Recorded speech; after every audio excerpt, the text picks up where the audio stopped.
Hello everyone. I'm glad to see you on my channel. The story I'm going to tell you today is pure. It is true that all the bad things that happen in life happen for a reason. It is said that we can appreciate the good things, the things when they happen to us. I hope you enjoy this story. I wish you a pleasant viewing experience. Jennifer grew up in a poor village, so it's not surprising that she always dreamed of living in the city. This dream was encouraged by her mother. "Go, Jessica. At least you'll live like a human being. At least they'll make you wash pots there. It's better in winter than to be lost here. The young people are all running away, and you're as good as anyone else." Jennifer hoped that a better fate awaited her in the city. She dreamed of becoming a nurse. Of course, she dreamed of becoming a doctor, but she realized that it would be very difficult, if not impossible, to learn. She didn't dream of going to college. She thought she could do it at school. But when she came to the city, she realized that she couldn't do it either. Yes, she finished school quite well, but it was a rural school. The level of education there left much to be desired. Her B's and A's didn't mean much if in many subjects they were taught by an elderly teacher who gave marks just out of kindness, not knowing all the subtleties. After evaluating her options, Jennifer thought she could prepare for and enter college, but it didn't work out. After 10 years in the city, she realized that her mother was right. She had to work as an orderly in a hospital, washing pots there. Jennifer did not escape the sad fate of many provincials. She had a son, Jason, without marriage. His father she met by chance. Youth was taking its toll, and Jennifer realized, with a companion to get through easier. Naively, she hoped that there would be a husband, a support. But her lover disappeared when Jennifer was pregnant. There were rumors he died, but she didn't know for sure. What did it matter if they weren't married? There was no alimony or pension. She had to make do with allowances and a nurse's salary. After years of wandering through hostels and barracks, she was lucky enough to get a room with the elderly Elizabeth, who treated her well. Although Elizabeth was often sick, Jennifer helped her around the house. In return, the landlady looked after Jason while Jennifer was at work and kept up with the rent. Jennifer resigned herself to living in poverty and loneliness, but it was still better than her home village. She'd only been back there once, for her mother's funeral, after which she'd sold the house for next to nothing for firewood. Okay, we didn't live rich. There's nothing to get used to, Jennifer sighed as she received her paycheck. She felt sorry for her son. Why should he live in poverty? At school, he was often made fun of because he didn't have not only excesses, but even the things he needed for school. It wasn't just his classmates who made fun of Jason. Even the teacher didn't feel sorry for the child, reprimanding him and reprimanding Jennifer. When they announced another fundraiser at the assembly, she was always short. She promised to bring it back later, but where was she going to get some? "I completely understand, Jennifer, but this is not my whim. It's a school-wide requirement. So try to give as soon as possible," the teacher said, pressing her thin lips together. Other moms also looked at her judgmentally. Everyone understood, but that didn't make it any easier. It wasn't easy for a single mom. In such situations, she imagined what it was like for her son. But what could she do? Jennifer worked a part-time job, taking extra shifts, taking care of the sick beyond what she was supposed to for a small fee, but it was too little. Jason understood. The smart, good boy was doing well in school and didn't give his mother any trouble. He didn't reproach her for always being short and didn't demand too much. He didn't even complain about being bullied at school, but he was so abused that he sometimes ran away. And how could you blame him if he always lacked something? I didn't want to go home, but I couldn't upset Elizabeth. Let her think he just didn't want to learn. She'd still be unhappy that he'd run away, because she'd always told him to obey his teachers, to respect them, and to live by the rules. Otherwise, it could be like her son Andrew. Elizabeth had a son, but unfortunately he was in prison. She was sure that Andrew was not guilty of anything. He had just been framed. He never took anyone else's money. She often complained to Jennifer. He was always nice, respectful, but there are a lot of bad people. He worked on the farm. Everyone was happy with him, and then he was set up. He was accused of embezzling a large sum of money. Where's that money? You saw we were living paycheck to paycheck. I didn't have money for a good lawyer. It was clear to everyone that he was framed, but how to prove it? I'm afraid to even think about what would happen to him in prison. What if he dies? Jennifer tried to reassure her. Don't say that. When your son comes back, you'll be in better health. But Elizabeth, with her small pension, couldn't borrow either. She rented out her room to collect money to send to her son in prison, or to send him money, because it's even harder there than it is here, she said. How does a mother not ache for her only son? Jennifer understood that very well, and little Jason also tried not to upset Grandma Elizabeth. Once again, having run away from school, he went not home, but to his mother's work.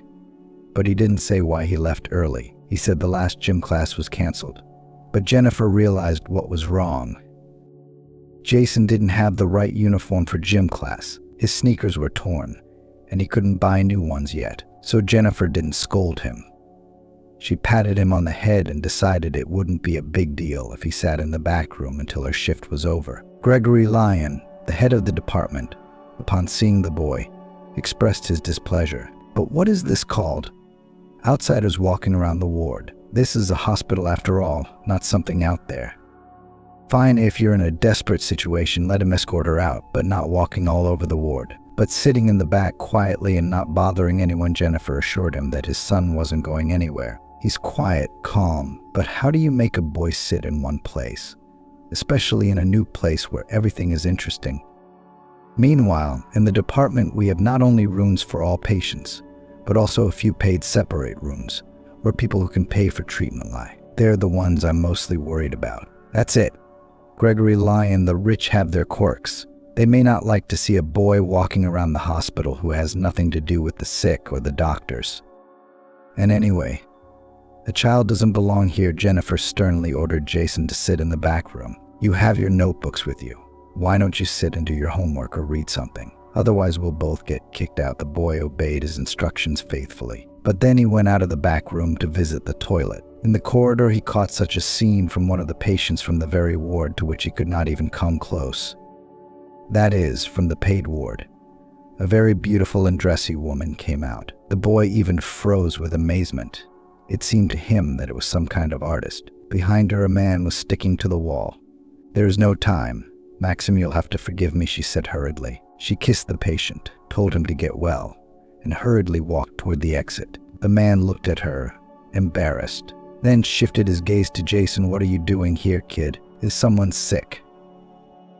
No, my mom works here, the boy replied. I came to see her. Could you help me to my bed, please? My legs don't walk at all. I'll just lean on you a little so I don't fall. Jason, of course, walked the man over, helped him to the bed, and stared at him again with his mouth hanging open.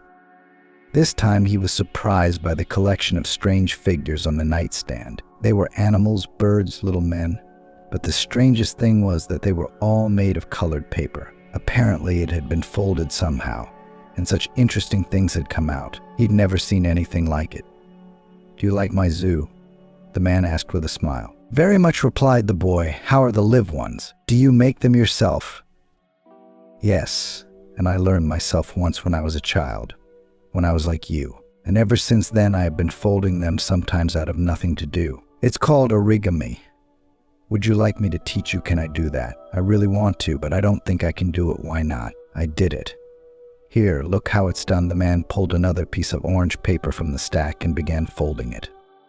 Jason was moving so fast that he didn't have time to follow his hands. But soon enough, the simple piece of paper produced a sitting ginger cat. Here's your cat, he handed the figure to the boy. Wow, I didn't even notice how you did it. No, I can't do that. I was the one who held the weightless kitty in the palm of my hand for you. Come by sometime and I'll teach you how to do it too. Now, if you'll excuse me, I'm going to get some sleep, said Max Irving. Thank you very much. I'd love to come in, but they won't let me. But I don't mind. Just tell them I invited you. My name is Max Irving, by the way. You can call me Uncle Max. Just say that if anyone asks if I said it was okay. I'm Jason Ann. My mom's Jennifer. She works here as a nurse. Why don't you tell them you said I could come in too? I'll get scolded and my mom might get fired, the boy worried. Don't worry. I'll tell them I'm inviting you. It's boring here alone. So Jason started coming over often. Max Irving, who really told everyone that he and the boy were friends, and he had nothing against it. The nurses didn't like this friendship very much. They knew that the patient lying in this ward was a very rich man, but apparently really lonely. Yes, he had a beautiful wife, but she came rarely and for a very short time, explaining her absence by her busyness. They said she was busy with the affairs of the company while her husband was ill. No wonder the sick man is bored alone, and the boy, who clearly lacks male companionship, since he never knew his father, reached out to him precisely because of these unconscious considerations. Max Irving, after all, enjoyed making his little friend, but here was when the boy would miss him. Besides, Jennifer knew from the talk of the doctors and nurses that this patient was about to undergo a difficult operation which he might well not survive. Well, why all this talk? Because of Jason, she thought, but she didn't mind. After all, let her son have some joy. Jason was really getting into origami, and he was even starting to make some of the figures, and additional lessons will not hurt him. After all, Jennifer had no money to send her son to any classes. School classes alone are not enough for general development, so it would not hurt. Then, however, it turned out that she was worried for a reason, although not quite what she should have been worried about. After all, in one of the paid wards there was trouble. One of the patients lost a cell phone of the latest model, very expensive. "What's so surprising?" said one of the nurses. "There's a lot of people hanging around the ward. The hospital has become a thoroughfare." She was referring, of course, to Jason. She didn't like the boy coming to his mother. She thought it was an unacceptable indulgence on the part of management. The boy was immediately questioned. He swore, of course, that he hadn't gone into that patient's room and hadn't taken anything. But who would believe him? Fortunately, Max Irving himself stood up for him. He said that the boy had really only come to see me and had not been anywhere else all this time. And in general, I do not understand why you are attached to the child. I told you he'd be coming to my place. Well, he's coming over. Why does someone have a problem with something again? Like he's throwing his stuff around, or he's a thief, or he's cleaning it up. And it's the fault of the kid who wasn't around. Jason was dropped, and the phone was found somewhere. Jennifer wanted to already categorically forbid her son to come to the hospital, but the same thing. The sick man asked her not to. "You'll have to excuse me, but your son and I have really become friends, and I do feel better when I talk to someone. I have to take my mind off my illness. And Jason, your smart guy, is really interesting with her." Jennifer knew that the patient's condition was worsening, mostly perhaps because he was afraid of the upcoming surgery, and his wife was coming in less and less often. And several times there were rumors that she was not coming alone, but some man in a car dropping her off. That is, the woman, most likely, is not very much waiting for the recovery of her spouse and agrees even to another option. And seeing that her son also misses his adult friend, she lets Jason drop by Uncle Max's house. You see, he's really going to have surgery. It's hard for him. He's in pain right now. You should cheer him up somehow, Jennifer asked. "Yeah, I'm trying," Jason said. "And I don't talk to him about anything sad, just the good stuff." "Well, good for you," the mother said, and began to look into Max Irving's room more often too, seeing the genuine support of this family. The patient once addressed them with a rather strange request. "You see, I have a serious operation to perform, and even the doctors do not hide the fact that I may not be able to bear it. And if that's the case, it wouldn't hurt to think about a will. I've decided to videotape it on my phone. Please record it and give it to the notary. I'll give you the address." Jennifer, of course, agreed. So she and Jason recorded Max Irving's last will and testament on the phone he gave them. The boy got seriously excited. "It's Mom, Uncle Max isn't going to die, is he? What do you think?" Anxious, he asked. "I don't know, honey. I don't know. Let's hope everything will be all right," replied Jennifer, who already knew that the chances of the sick man were slim, especially since he was already thinking about a will. Too bad for him, he was a young man. To live as she left hospital with the phone on which the sick man's will was written. She was met by Max Irving's wife, Diane. She already knew Jennifer was caring for her husband, so she turned to the nurse. "How is he?" she asked nonchalantly. "Still alive."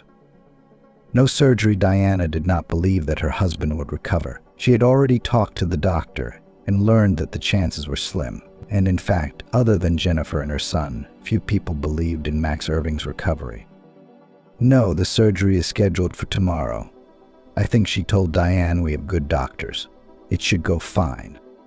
Besides, your husband is still a young man. He's really worried, though. You'll have to support him somehow. He even made a will on his cell phone. I'm going to the notary right now. I'll show him well, Diana perked up. Show me. She looked and found out that he bequeathed all the assets in the company to her. She almost danced with joy. It was just what she needed. She took the phone. So don't go to any notary, I'll go myself. It's our own business, she said. And don't say anything to Max, and I support him. And don't worry, everything will be fine. Jennifer gave the smartphone to Diana without a second thought and decided, since she didn't have to go to the notary, to go to church and pray for Max Irving, who was sick and was about to undergo a complicated surgery.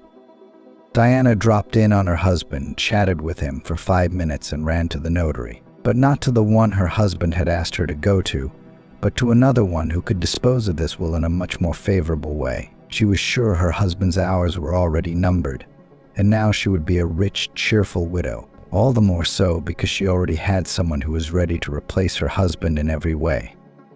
And that man was at least a reliable substitute for her husband. Ethan had been paying Diana's attention for a long time, but as long as her husband had been healthy, she'd been cautious. And now that he was about to die, what was there to lose? She didn't know how to live alone. She didn't want to do the business of the firm, although she had some education. So the new husband had to be both smart and reliable. That way, not much would change in her life. She will again become the wife of a solid man, a business owner, also in a way dependent on her. The young woman was confident in her lover's feelings and in the power of her charms. But now that she would be even richer, everything would work out just fine for her.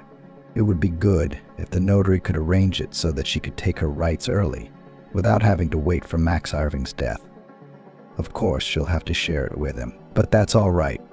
I've got more spending to do. What can I do? She's a woman. That's why she has a husband. One dies, another one comes along. What else can she do? I wonder how long I have to mourn. How long before I can get married? I don't really want to wait that long, she thought. She'd been living with Ethan without any marriage, but it's not right. When the notary heard about the fee, he was willing to help. But there was a hitch. Max Irving survived. Yes, he was still in a serious condition, and there was no guarantee that he would recover. But even the fact that he was alive was an unpleasant surprise to his wife, as well as Jessica's deputy on all fronts, and even the notary. But for Jennifer and Jason, on the contrary, they were very happy that the man they had already come to sympathize with would probably recover soon. Yes, it's still a long way off, but there is hope, and the prospects are much better than they were before. Another event took place in the life of mother and son. Elizabeth's son was released from the colony. When she learned that she would soon be able to see him at home, the old woman flew like on wings, forgetting about her illnesses and looking 10 years younger. She was happy. Jennifer, on the other hand, was not expecting any. Of course, now you can blame anyone. You're the boss. So everything comes from you. You knew it wasn't my fault. I didn't know that. The fact that you allegedly embezzled the money for that deal was reported by whom? Not me. I didn't testify. Ethan was in charge of the finances. I was in charge of the organization. And anyway, I don't know what you want now. You had to prove your innocence earlier in court. And now, what difference does it make whether I believe you or not? I understand you've already served your time. What now? Andrew looked at his former boss. He had turned even paler, sweat beading on his forehead. Apparently, this conversation had exhausted the sick man, and it was not remorse but his own plight that tormented him. It was simply uncomfortable to talk to a man in such a state. Well, I guess he'll get his without me. He's breathing down his neck, thought the visitor, and left the room. He ran into a very beautiful woman, the wife of the chief. Yes, it was Diana. She had heard Andrew's conversation with Max Irving and realized that this man could help her in getting rid of her husband, who did not want to die. Oh, so you're the one who went to jail for bribery, then, she whispered. She caught Andrew by the sleeve. And you believe him? I know perfectly well that it was my husband who did everything to get you locked up. You, of course, as an honorable man, decided to forgive a sick man. He's not sick at all.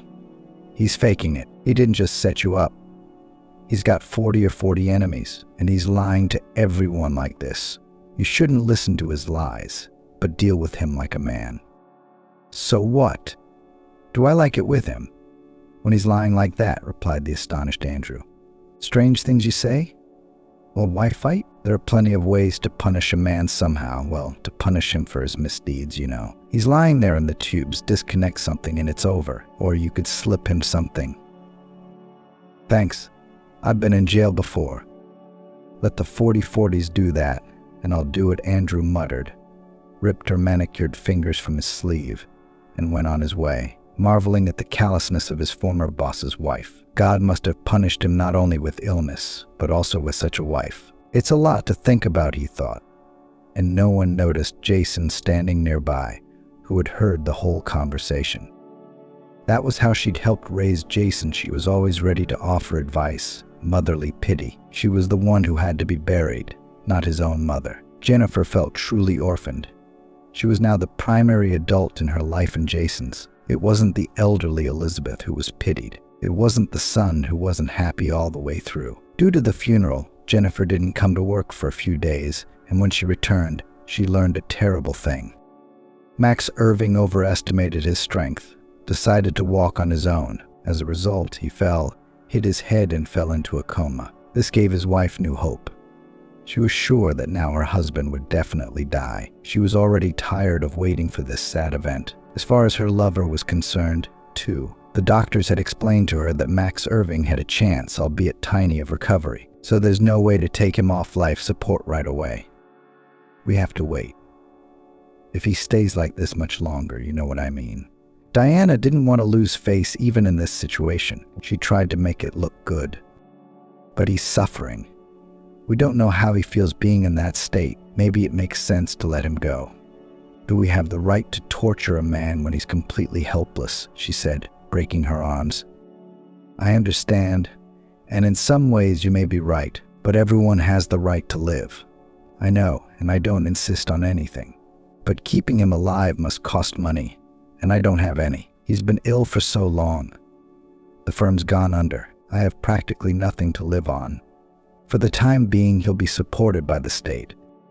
But of course, it can't go on indefinitely, the doctor said reassuringly. But Diana, in fact, already felt like a widow. Not now, so in a week her husband would finally die. So she could feel like a free woman. Now she had access to all her assets and could deny herself nothing, and she did.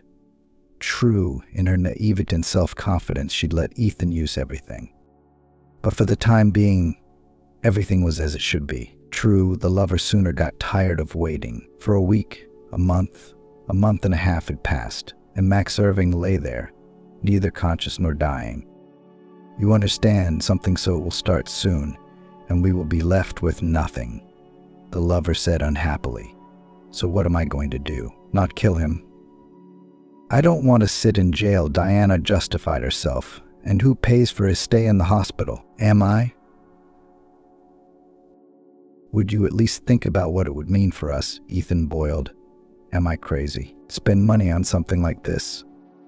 I don't know who's paying for it. The head doctor is not talking to me. He either suspects something or just angry that I persuaded to disconnect my husband. Humanists. Now they probably pay for everything out of humanity, and we have to suffer. How can we expect them to be humane? They cut the unhealthy ones without thinking twice. You're the one who's messing with my head. You're probably hoping that your beloved will wake up. You want to go back to him. You should have told me so. I don't mess with my head. I'm wasting my time with you. Are you scared, Dimochka? Diana, don't say that. You're the most precious thing to me. You can see it yourself.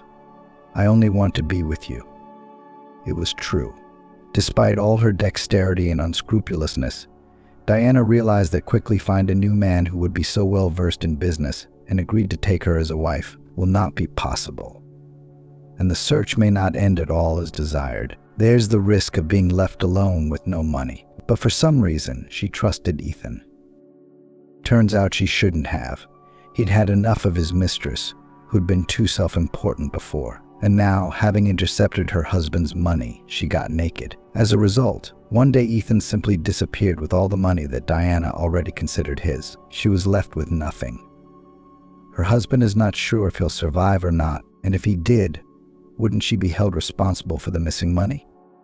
And a lot of other things. The lover had disappeared in an unknown direction. Diana's only solace was alcohol. She didn't know who was making sure Max Irving stayed on life support and why. And that was Jennifer and Andrew. During that time, they managed to get married. Andrew got a job. But Jennifer couldn't forget about Max being in such dire straits. She realized that she had nothing to do with this man. Besides, she was a married woman now. Still, she couldn't leave Max without help. "You don't think anything of the sort." "But I can't leave him," Jennifer told her husband, and he, oddly enough, agreed with her. "You know, I feel the same way. You can't do that. I mean, to let a person just die like that. Maybe I'm the reason it happened. But I didn't come until after his surgery. So I rushed to apologize, to prove that I wasn't the reason he was in that position. So let's do what we can.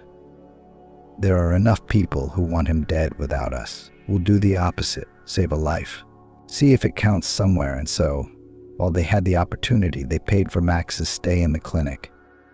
Then they started to get some quotas and attracted volunteers. Only thanks to this, Max Irving got the opportunity not only to live, but also to recover. As a result, he came out of his coma. A year of being between life and death was not in vain. He still had a long way to go to fully recover. But there were doctors who were also interested in the fact that such a heavy patient still stood on his feet. And Max himself was not going to remain an invalid. Besides, his memory was not lost.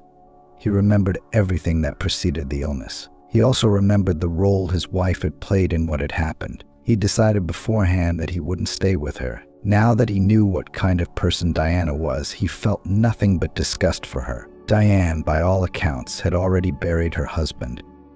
During his stay in a coma, she only visited the doctor to find out when Max would finally die, and now she was in no hurry to visit him. Did Max Irving have bad news for her? But Diana was in no hurry to come. For one thing, she still hoped that her husband was now almost an ex-husband, and even if he didn't die, he'd become severely disabled, which meant she'd get at least the firm, which wasn't bad either. She was not going to work, but she could sell it and live well on the proceeds. In any case, not worse than on the crumbs that could be obtained from the sale of the remnants of former luxury. She had already reached the point of selling things. The money from that was very little. She had friends and girlfriends who helped her to drink the proceeds. In addition, taking advantage of her condition, they did not hesitate to steal from her. At some point, Diana, having learned that her husband survived and even recovers, decided to visit him. Who but Max Irving could help her in her pitiful condition? She hoped very much that he would forgive her. After all, he had loved her so much. Besides, the young woman still counted on the fact that she had some influence over him. And did he remember much from the past? She thought hopefully. Then one day a nurse asked Max Irving, "Is your wife here to see you?" "They want to see her, so you can talk to her." Visits were generally forbidden. Only the staff were allowed in his room. "How did everyone know about your wife?" "The relationship was ambiguous." "Well, where to go? We had to do it anyway." "Let her come in." Diana entered the room timidly with an unhappy smile. Small steps approached, almost crept up to her husband's bed. Cautiously sat down on the edge of the chair and whispered, "Hello, Max, hello." "You sit down like that tentatively or something." Jumped up, a little squeamishly, her husband said. She giggled timidly. "I'm so glad you're joking. It means you're getting better." "Why the tirade?" "You think I'm going to thank you for what I've done?" Max asked dryly. The wife became agitated. "What are you scolding me for?" Diana stammered. "Honey, well, won't you forgive me? I've been hurt too, haven't I? That scoundrel Ethan, you were right to call him sneaky. He cheated me too. And I was in such a terrible state, crying all the time, always alone. And you were on the verge of life and death. And then he first seemed to sympathize, and then promised that he would double, triple his fortune. Don't you give a shit? You're making my ears ring." Her husband cut her off irritably. "It's disgusting to listen to you, Diana. Well, don't be like that. Max already tearfully she dragged on. You must understand and forgive me, yes. I understand you perfectly well. Too bad it's too late to forgive something like that. However, we'll talk about that later when I'm discharged in front of my lawyer. For now, if you would be so kind as to go out. I'm tired and feeling very ill, he replied. Well, honey, I'm your wife. I'm supposed to be with you. I'll help, Diana clamored. What do you want me to do? Strangle the tubes shut off? Slip in some kind of nasty drug? Have I heard about your plans? Don't make me call security. You don't want to be let out under arms. He reached for some kind of button. That's it. That's it. That's it. I'm leaving now. She tried to hug him, but ran into Max's gaze, recoiled understandingly, and hurriedly retreated to the door. When she left the room, it was as if she'd shed her humble mask, her face contorted with anger. All right, Max, all right. We'll talk in front of the lawyer and the prosecutor. He's the one who was scaring me with the divorce. We'll see what happens. I'm gonna have to go in there every day. I wonder if he'll really get discharged. That snake is tenacious. I'm gonna have to start trusting him again. And the main thing is to deal with Ethan, the bastard. If not even to return the money, at least to release his guts. But alas, Diana had neither acquaintances to whom she could appeal with such a request, nor money to pay for the services of vigilantes. She sat down on a bench in the hospital park, took out a flask of cognac, sipped it. Her mood improved expectantly. She remembered something important, and that man was a criminal. He wanted to deal with Max. That man said he had nothing to do with it. He should be brought in after all. These prisoners are clever people. Let him find him and talk to him properly. But where could I find the bandit himself?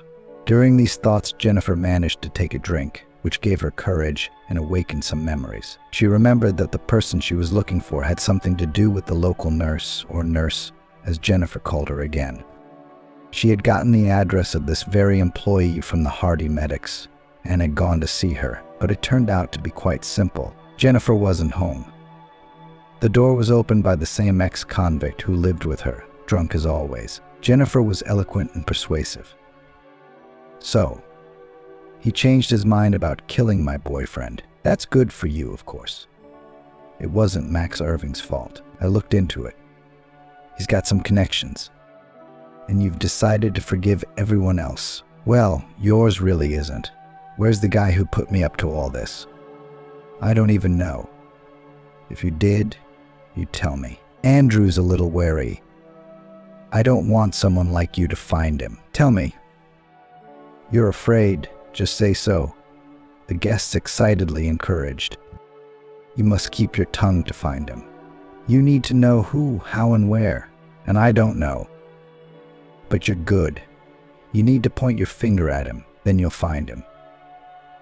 That's the way I'd find him. But I'm a woman, you see. What can I do? I can only give you a little guidance. I mean, he's been ripping me off. I don't care about the money. We'd have to take care of him ourselves. So Diana tipped Andrew off, gave him Ethan's exact details, and told him to hurry. He's got a bag of money. He's not going to wait here to get his neck broken. And he'll leave, and then on some paradise island, and he'll sunbathe there, and laugh at us fools, Diana said. Andrew, to be honest, didn't care about revenge. Life had somehow started to get better.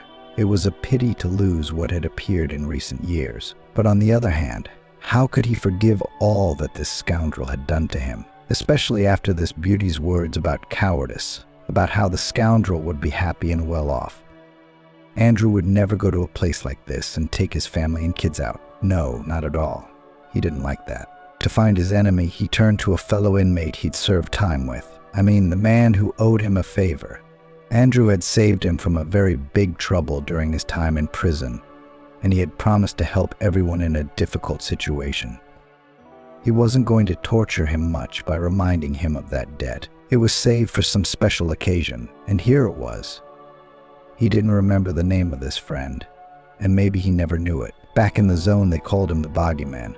Some very well-read fellow had made it up. He said that in some book there was such a character, a swindler and a swindler. But this one was the same. It wasn't hard to find him. Although the rogue didn't sit around forever either, that he was quicker somewhere. But Andrew knew where to find him, so he found him and made his request. "What is it?" "Andrew, can I find you, a man for you? You can have 7 of them." "Where does he live in the city?" "Or somewhere else." The hustler was excited about the assignment. "If I knew, I wouldn't need you." "Jessica, I give you the basic notes. You find him for me, and we go our separate ways. You don't owe me anything. Teach me. It's urgent. If you don't find it within a week, you forget this conversation ever happened, and the debt will be forgotten." "Yes, I'll find it. Don't doubt it. I'll get it from under the ground," the buddy declared. Andrew began to wait. From Jennifer's house. They lived together. Andrew had promised her before the wedding not to get involved in any more stories. She had believed it, but now she was beginning to guess from her husband's condition that what she had so feared had happened. Andrew was up to no good. She tried to talk to him, to talk Andrew out of it. "I don't know what you have in mind, but I don't want anything to happen to you. Let's just live quietly and peacefully already. I don't want to be alone again, It's really hard." But what to do? "No way. I'm not leaving you, and I'm not starting anything. I made a promise, yeah. I'm a little nervous, but that's because they offered me a promotion at work, and I'm a little nervous about it. No, I'm not going to tell you anything yet. It's nothing. But when it becomes clear, I'll tell you right away." That's how he got rid of his wife's questions. He realized, of course, that he risked completing his revenge. Maybe it wouldn't be good for him. He felt sorry for Jennifer and Jason. He truly loved them. But he couldn't just give up his plan. Unless he could walk into the light and find Ethan, and even then, he wouldn't be satisfied. But his buddy didn't let him down. 3 days later, he called to say he'd found the right man. "Now what do I do?"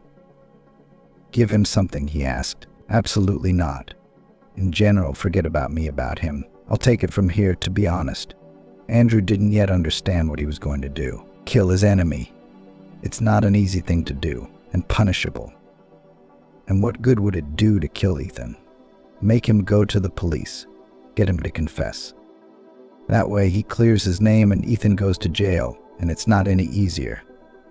You try to put a guy like that away, he'll pay you off, that's all. Well then just meet him and tell him to pay in money, like compensation for the lost years, for his mother's health, for his own ruined life. Yeah, I guess that would be fair.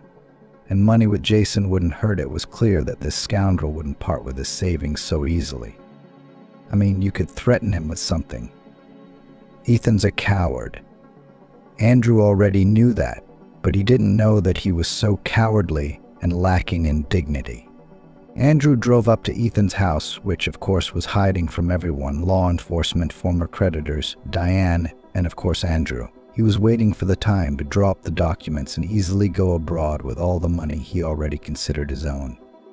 Suddenly, when everything was already in place, he cautiously walked out of the abandoned house outside the city and came face to face with Andrew. "Well, weren't you expecting me?" The ex-con said mockingly. "Well, I've come for compensation, so to speak. I'll have to share." Oh, how Ethan was frightened. How he began to ingratiate himself with promises. And he slowly crept closer and closer to his car. Or rather, not his car, but to the old Zhiguli. Apparently bought for nothing for conspiracy purposes. But Andrew saw all these maneuvers and did not believe a single word. "Nice, but that's not why I'm here, But you understand me too.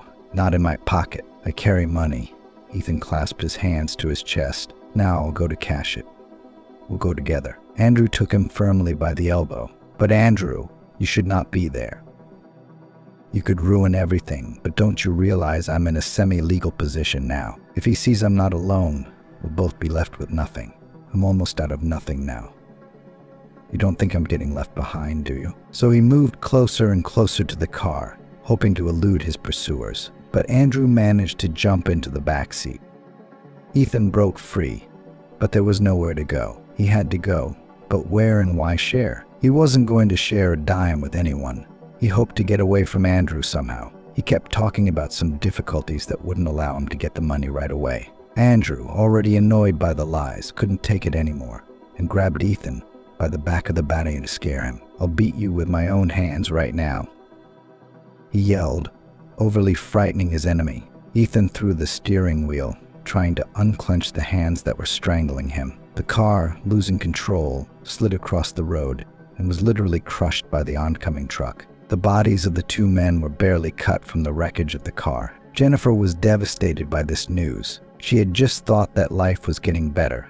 She would finally have a family. She'd be lying if she said she was so in love with Andrew.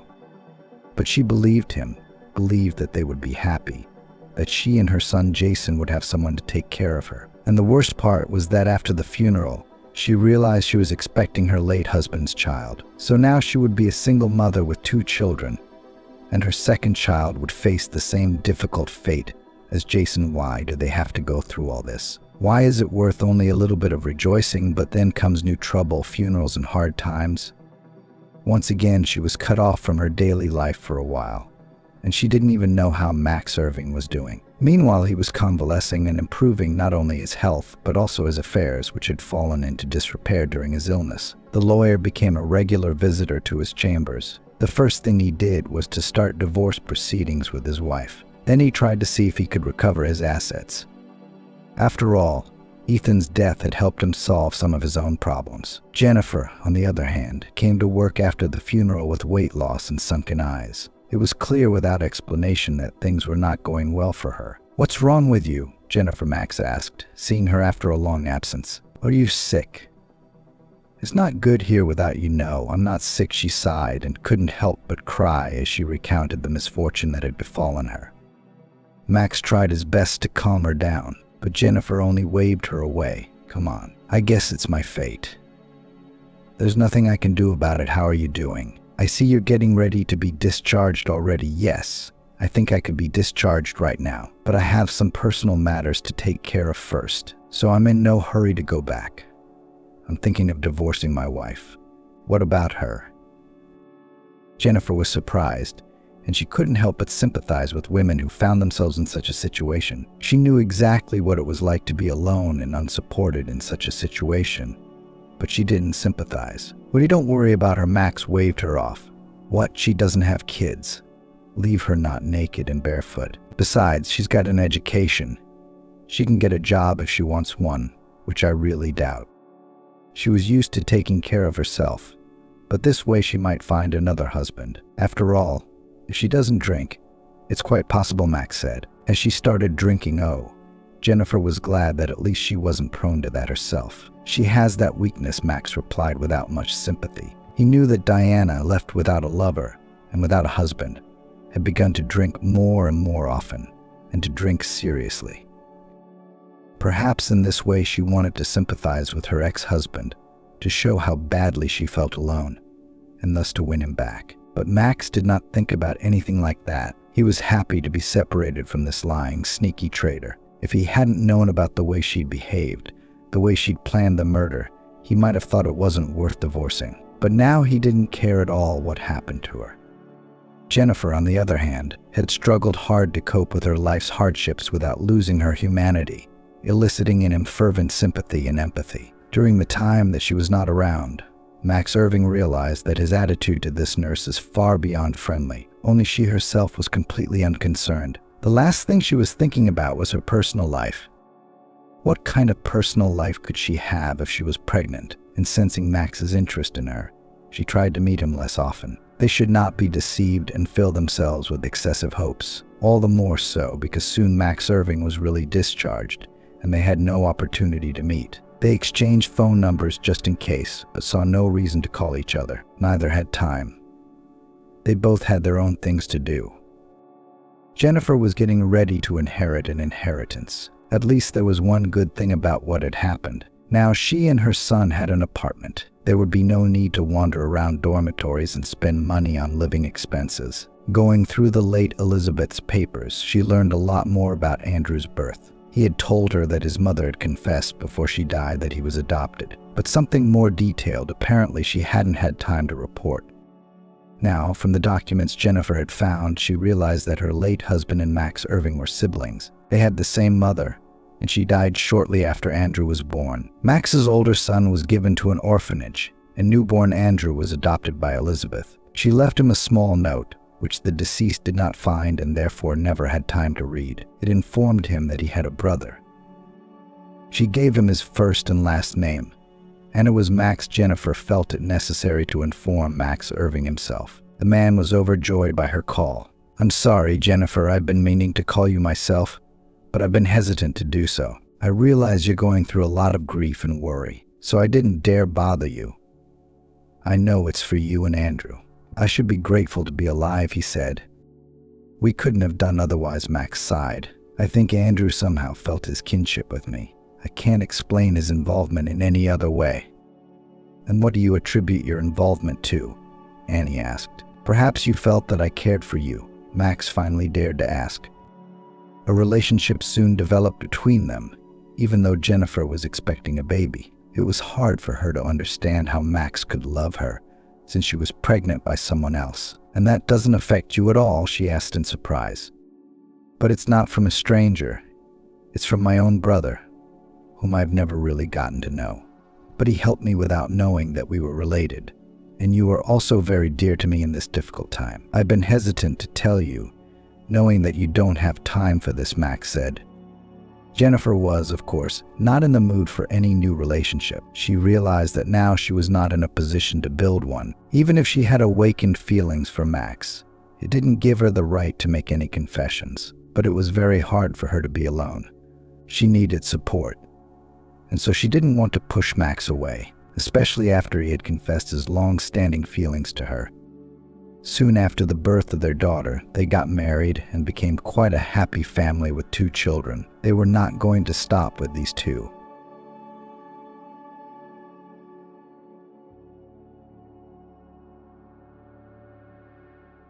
Emily lay in bed, staring at the ceiling. The room was dark. Bright streetlights shone through the window. Night moths swirled in their light. Their dance mesmerized her, even soothed her. Sleep did not come to the girl. Various thoughts about work, the future, and the past popped into her head. Upstairs, the neighbors were noisy as usual. They were laughing loudly, talking, even singing songs. That would have been all right, but today was Wednesday. Emily had to get up early for work tomorrow, at 6 a.m. It was a long way to the bus stop, and the drive itself took almost an hour. Emily wondered how her neighbors lived.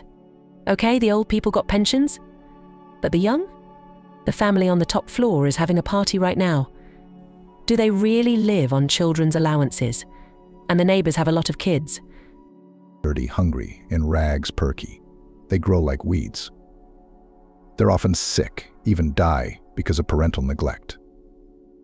Like that boy last year, Jason, I think a 1.5-year-old toddler walked out of the house at night in the winter while his parents were out drinking. They didn't even notice the child wasn't home. They only realized it the next day at lunchtime. But it was too late. The baby had frozen. The older children were taken away from the family. But a year later, the parents had a new baby. And now the neighbor was pregnant again. Emily sighed as she looked at the lives of these children. She realized that she herself was lucky. It could have been worse. Emily had grown up in an orphanage. Yes, she lacked the warmth and care of loved ones, but she was fed, clean, and clothed. In the orphanage, she was trained as a pastry chef, and when she turned 18, the state gave her an apartment in an old wooden 2-story barrack house on the outskirts of the city. Dusty, unasphalted streets, overgrown with grass, dumps everywhere. Garbage was rarely taken out. Every now and then the water, electricity, and heating were cut off. Cockroaches crawled around the apartments. The neighborhood was dysfunctional. Mostly marginal families lived here, like the neighbors upstairs. Also old people and ordinary but poor people with no means to move. Creaking floors, old rickety frames, the smell of damp and mold. But what frightened Emily most of all were the thin walls. Through them she could hear everything from the neighboring apartments. This was the kind of place Emily had gotten. And what to do? There was no choice. She was alone in the world. After coming of age, she had to move out of the orphanage. Where to go? She didn't want to be homeless. So the orphanage graduate and settled in an old barracks with frightening neighbors. But Emily knew that time would pass. She would earn money for an apartment and move away from here to a good place. Now there was a fight brewing upstairs. Usually first there's drinking, fun, dancing, all brothers and sisters. Then there's bound to be conflict, even fights. Squealing, screaming, hitting, the sound of falling furniture and broken dishes. Emily is scared of it all, even though she's lived like this for 2 years. Sometimes drunken neighbors would get the wrong floor and break in her door. Often the debauches happen right under her windows, either fights or romantic scenes. Old Susan, the old lady for whom Emily shopped, was also wary of the neighbors. Emily was an attractive young girl. She should have gotten out of here. The people in this place were not good. Trouble could happen at any moment. Emily realized this and dreamed of moving somewhere else. However, she didn't have that opportunity yet. In Emily's house repeatedly happened fires, almost always because of drunken neighbors. A guest from the top floor fell asleep with a cigarette on the couch, or the neighbor on the right forgot to remove the pot from the stove after getting drunk. Each time, the firefighters got there in time. But the unpleasant smell of burning was a lingering reminder of the incident. Emily was afraid that one day while she slept, a fire would start in the house. The only consolation was that her apartment was on the first floor, and she would be able to jump out quickly. Emily rolled over onto her other side, turning away from the fire. She should get some sleep. Tomorrow was a big day. There would be guests at the rich house where she worked as a maid. Some kind of family celebration. They need people to serve the guests and clean up. Emily will be a waitress. John Susan, an older man with gray hair and kind blue eyes, explained to the servants how to behave during the celebration. Nothing complicated. Don't talk to the guests. Don't attract attention. Slowly shuttle around the territory with a tray of snacks and drinks. Keep an eye on the invitees. If someone makes a sign, walk over so the person can have a treat.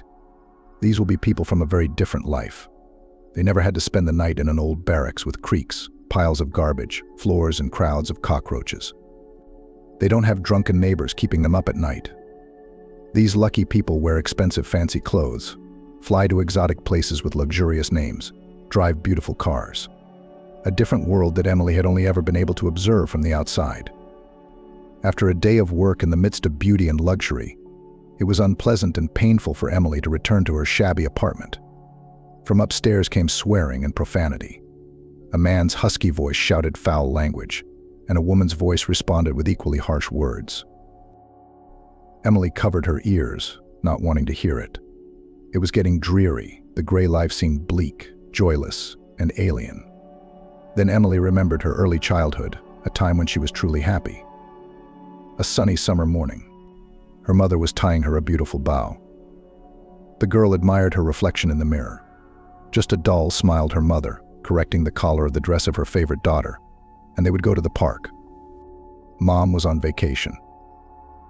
They didn't go to the sea. They didn't have enough money. Emily understood that perfectly well, even at the age of 7. But her mother promised to take her daughter to the amusement park and allowed her to choose any swings and merry-go-rounds without restrictions.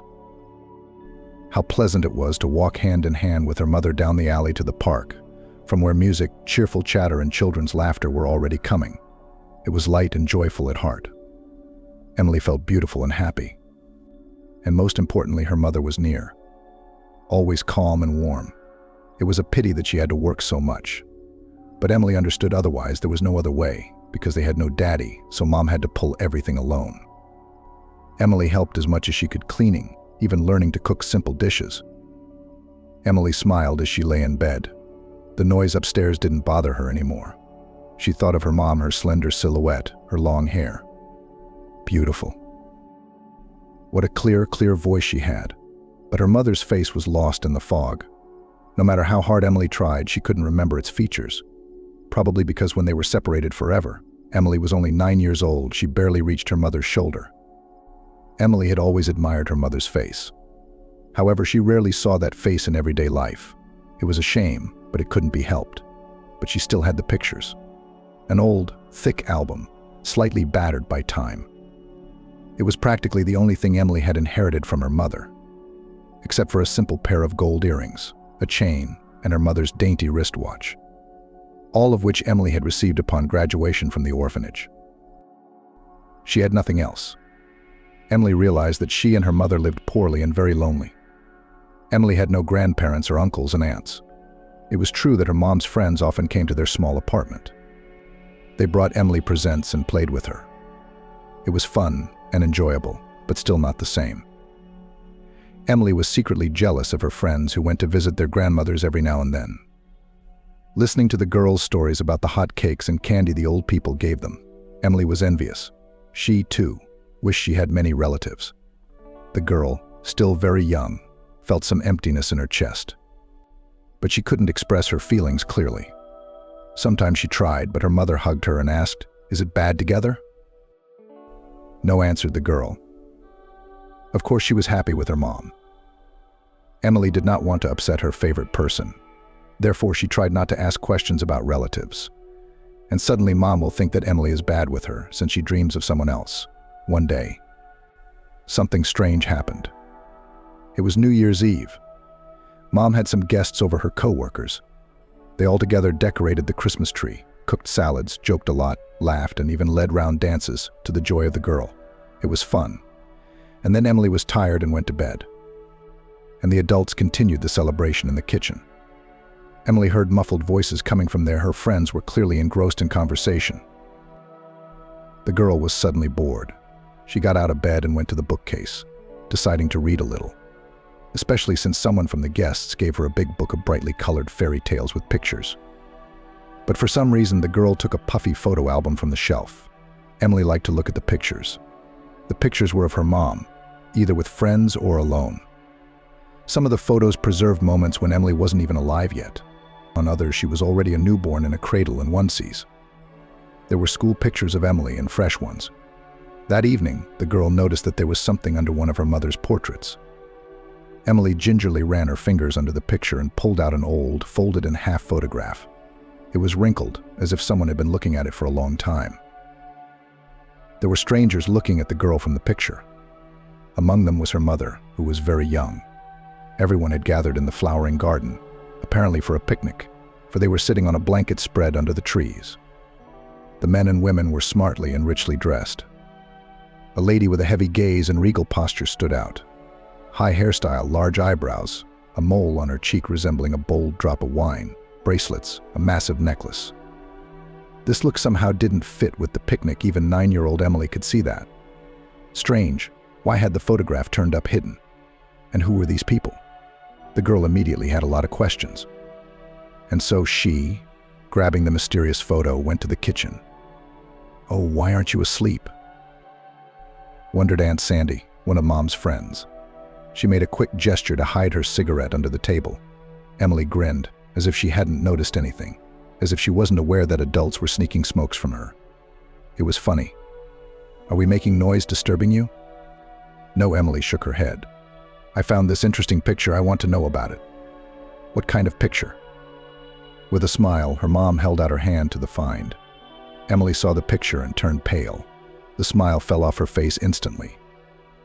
Aunt Cynthia peered over her mother's shoulder and grew serious as well. "Who's next to you?" Emily asked. "They're different, aren't they?" "They all are," her mother replied in an indifferent tone. "It's nothing special. I used to work with them, these people. They're your colleagues?" "Well, you could say that. Where did you all work together?" "Doing what?" Emily kept up. "Go to bed? It's late?" Her mother said quietly, pushing her daughter toward the kitchen. She left the picture with her. Emily walked out, closing the door behind her, but she didn't go into her room, instead lurking near the kitchen. She thought the adults were about to start discussing the photograph. The girl was not mistaken. "Why do you keep this picture?" Aunt Cynthia asked. "Why do you throw it away?" "I wanted to crumple it up and throw it in the garbage. But then I decided not to, because someday I guess I'll have to tell the truth. But not now, of course. She's just a little girl." Aunt Cynthia's voice was unusually quiet. She seemed to sense something. She saw the way Emily looked at her, like she recognized her grandmother. A call of the blood. No, her mother dismissed her friend's words. "She's just wearing necklaces, rings. The clothes are the most beautiful, flashy." And that mole on her cheek caught her eye. She liked attention. I don't know. I think Emily sensed something familiar, like some elusive trait or something. She did. She recognized her grandmother. I saw the way she looked at her. Oh, her grandmother was a bad person. No good. Emily's lucky she's far away from her. On the one hand, yes, but on the other hand. If Emily lived like a princess now, she'd never be denied anything. And me? I can't even take her to the seaside like a princess, said Aunt Susan contemptuously. Have you forgotten? Was it a good thing to do to a baby? I remember that, but maybe things are different now, who knows? The conversation then turned to another subject, Aunt Cynthia's many admirers. Emily tiptoed to her bed, covered her head with a blanket, and thought. So that woman in the picture with the mole on her cheek, wearing the necklace, was her grandmother. But her mother had always said they were alone, that they had no one. Why hide the truth? And Aunt Susan said Grandma was a bad person. Why would she think that? What did Grandma do? We'd have to ask her mother about it. Emily dreaded this conversation, seeing how her mother changed at the sight of the photograph, how frightened she was of something, even pale. Everything must be asked. Only later, when the moment was right.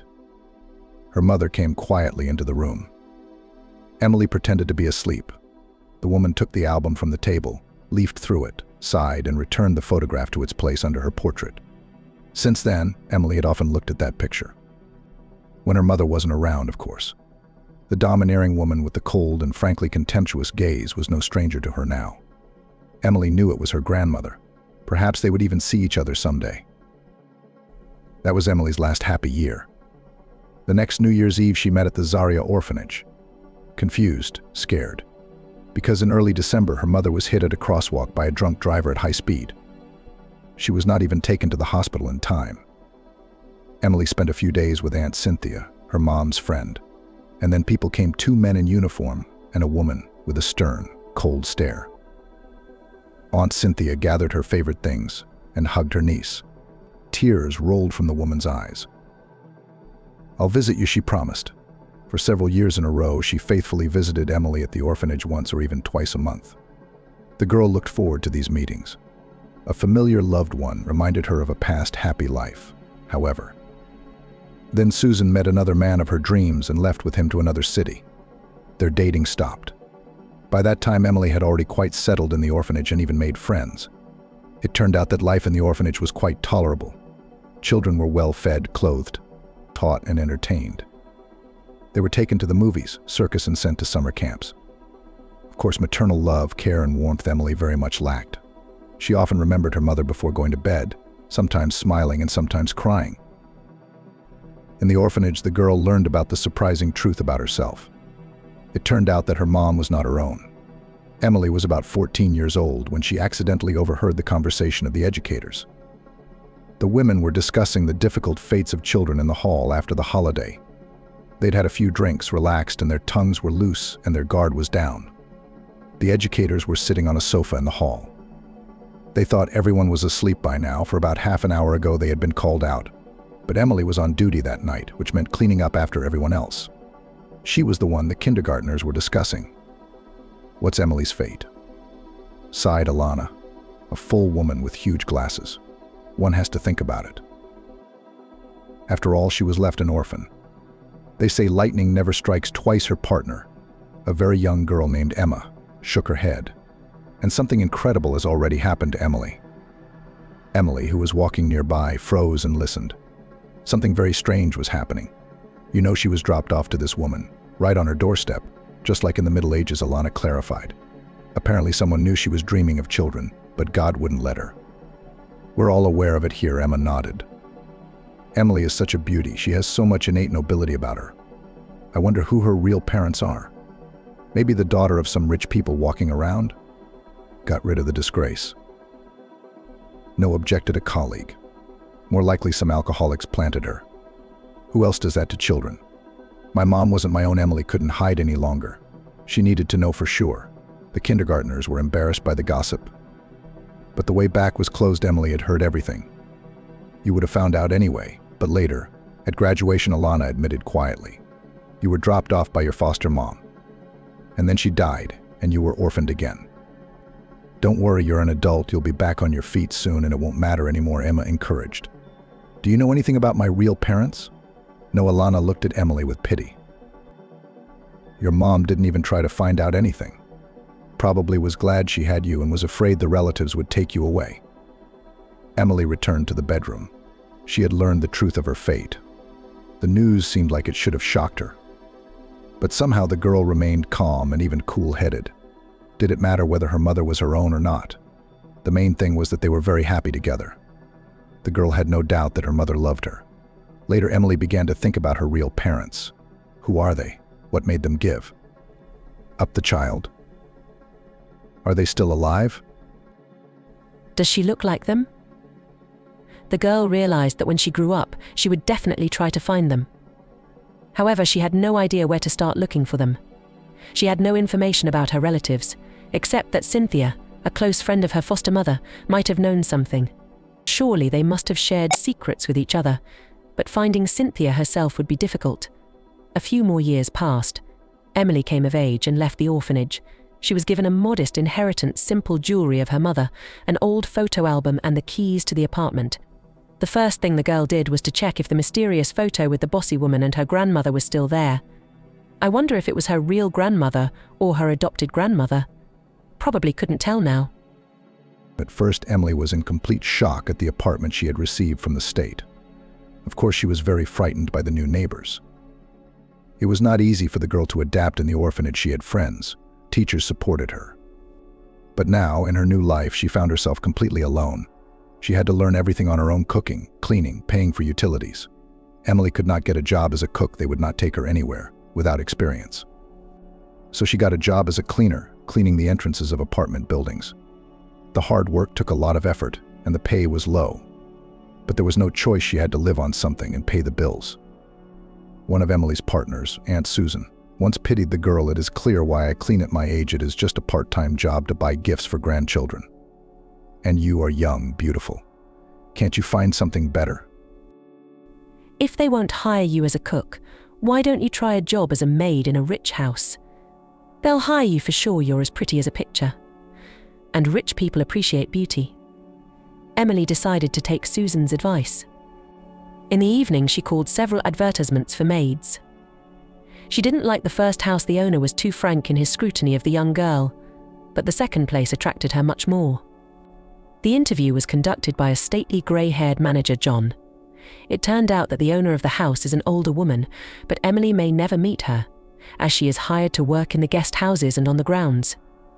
The main house has its own staff of servants. When John named the salary, Emily knew she had to get the job. "Thank you for your time," John smiled charmingly, signaling that the conversation was over. "We have a few more candidates today, but I'll be honest, you've made the best impression on me. So wait for the call. I'll probably call you back." John walked Emily the other way. They descended a staircase with carved railings, and the girl had a stunning view of paradise before her. Wooden lounge chairs under umbrellas, slender palm trees, and a huge pool of fancifully shaped turquoise water. On the side of the pool sat a tanned, handsome boy of about 15 with merry eyes, exposing his body to the sun's rays. Emily and a slightly younger girl were lying on a lounge chair by the pool. She was wearing a white swimsuit, emphasizing her stunning tan. Next to her was a guy. They both seemed very nice and handsome to Emily. She couldn't help but admire them. These teenagers lived in a completely different world, unaware of the existence of dysfunctional neighborhoods, where children grow up unsupervised while their parents wait for government benefits. Emily sighed, wishing she were in their shoes, sunbathing by the pool, swimming in the turquoise water. "These are the landlady's grandchildren," John explained, noticing her interest. "They're well-mannered and good kids. But if you stay to work for us, you need to know this: do not approach the hosts or guests unless necessary. If you are needed, you will be called." Emily nodded. John's words hurt her unpleasantly. She immediately felt like a second-class citizen. However, she really needed this job. If the owners paid her the promised amount, she could save up for a new place to live. Besides, it was so nice to work here, not like scrubbing dirty entrances day after day. That evening, John called back and told her that Emily had been hired. After that, she couldn't sleep for a long time with excitement, making plans for the future. For almost a year now, Emily has been working at the house. She gets up at 6 a.m., goes to the bus stop, takes a long bus ride to the bus terminal, and from there it's a long walk to the owner's house. But she's used to it. The pay is good, the work is not difficult, the conditions are more than excellent, and she is fed heartily in the kitchen. She can be patient. In the course of her work, Emily has made friends with the cooks Kevin and Alex, the janitor Fred, and the young maids Melanie and Roxy. Even John had developed a warm relationship with her. He seemed to pity her as an orphan, though he tried not to show it was out of status. There were servants from the main house, where the mistress herself lived. Emily hardly ever crossed paths with them, as their territories did not touch. She was responsible for order in 4 small guest houses and gazebos, where relatives and acquaintances of the mistress often rested. Guests came all the time, and someone always lived in one of the cabins. Some people showed up regularly, others only once or twice during the whole time. So Emily, Melanie, and Roxy were always busy. Often relatives' grown children, grandchildren came to visit, but they stayed in the main house with their mother and grandmother. This mansion looked like a palace with white walls, monumental look, and luxurious elements of decoration: columns, stucco, winding staircases, huge windows, balconies of bizarre shapes. All this looked solemn and very expensive. Emily never went inside the main house. She was not allowed inside. The servants lived there, whom she hardly knew, but saw only from a distance stern women and trim men in uniforms. They looked down on the rest of the servants. Emily decided that working in the main house was the ultimate privilege with higher salaries. She was interested in looking inside and seeing how things worked, but couldn't. In an entire year, Emily had never once met the landlady in person. Sometimes she saw her from afar, when she was walking to her car or entering the house. But it was rare, and she'd never gotten a good look at her. She was tall, straight as a stick, always beautifully dressed in the summer, wearing her usual wide-brimmed hat and half-face sunglasses.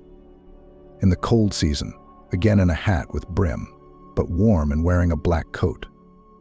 You couldn't see his face behind such a disguise, but Emily had gotten a good look at her hostess's gait. The woman never went down to the pool. Fred explained to the curious Emily that the big house also has a huge pool, with a bridge and even a small waterfall. Emma Susan swims only in it. The girl immediately wanted to see this miracle, but access to the house was closed to her. In the outdoor pool in the summer loved to splash in guests and hostesses, friends, grandchildren, and numerous relatives. At certain hours, the servants were allowed to swim there. Emily never missed an opportunity to take a dip in the clear, cool water. At those moments, she felt like a mermaid and tried not to think about the fact that after all this luxury, she would have to return to her apartment to listen to the neighbors scolding, inhale the unpleasant smells of poverty and desolation, and see the grayness and squalor around her. But she's not the only one. Her new friends Melanie and Roxy, they also have a difficult fate. Melanie was raised by her grandmother from an early age, because the girl never had a father, and Mom started a new life, where the eldest daughter had no place. And Roxy literally ran away from her family. She lived in the village, parents drank, gave birth to children. And it was Roxy who had to look after the whole horde. The girl always dreamed of a better life, and after graduating from school rushed to the city. She planned to go to university, but it didn't work out. But she found a good job, got a job in a rich house. Of course, the girl's servants often discussed their mysterious mistress and their daily work. Maybe she was hiding from everyone because of her terrible scars. Roxy speculated. She loved soap operas and had a vivid imagination. What if her jealous lover poured something on her when she was young? Or they were in a terrible accident together when they were hiding from relatives? Didn't approve of their union. Oh, come on, the practical Melanie waved her hand at her. He just doesn't think we're worthy of his attention. That's why she always passes us by. Are we just bugs to her? Sometimes Fred the janitor joined the conversation. I heard that she had some grief in her life a long time ago. But she still can't get over it. She's our landlady. I heard John talking to the servants in the cottage about it, saying that the mistress is sad today because it's an anniversary, a misfortune. What kind of misfortune? I didn't understand. Through such conversations, the image of the mistress became more and more mysterious and mysterious. Emily wanted to see her up close and personal, but she was never able to do so. One day, John overheard the gossip of the young people. Don't you have enough work to do? Why do you talk with your tongues?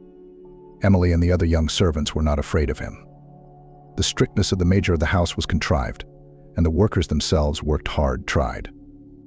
The salaries were decent, and no one wanted to lose his place. So their work was not to be faulted. But John, as a manager by status, is supposed to remain firm and rigid. Tell us about the landlady, Emily asked bluntly. I wondered why she was so distant, so mysterious. She doesn't go out into the garden. It was a risky request. He could get angry and call the girl a curious barbarian, judging and sticking his nose where it didn't belong. That would have been quite in his nature.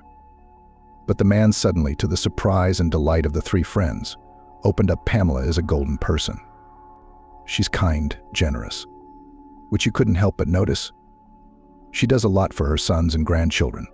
She also helps poor children. That's great, smiled Emily. But why such mystery and detachment? Someone is always coming to see her, and she doesn't talk to anyone but her closest friends. Well, first of all, the mistress is already in years. At your age, you want to have fun and socialize. And people like Pamela and I prefer peace and quiet. Don't be modest you didn't make eye contact. The house majordomo did. Roxy, you're a big girl. I was, John grinned at her, and continued, but fate is often unfair. There was once in Pamela's life a great sorrow died her only daughter, the youngest and late child. Clever girl, beautiful, the favorite of the whole family. And after all, how sudden and terrible everything happened. The girl flew to study in England, and the plane was in a plane crash. Of course, no one survived. Wow, Melanie couldn't help but sigh. So finish your theories about the mistress to build. You think I can't hear you talking? Scars.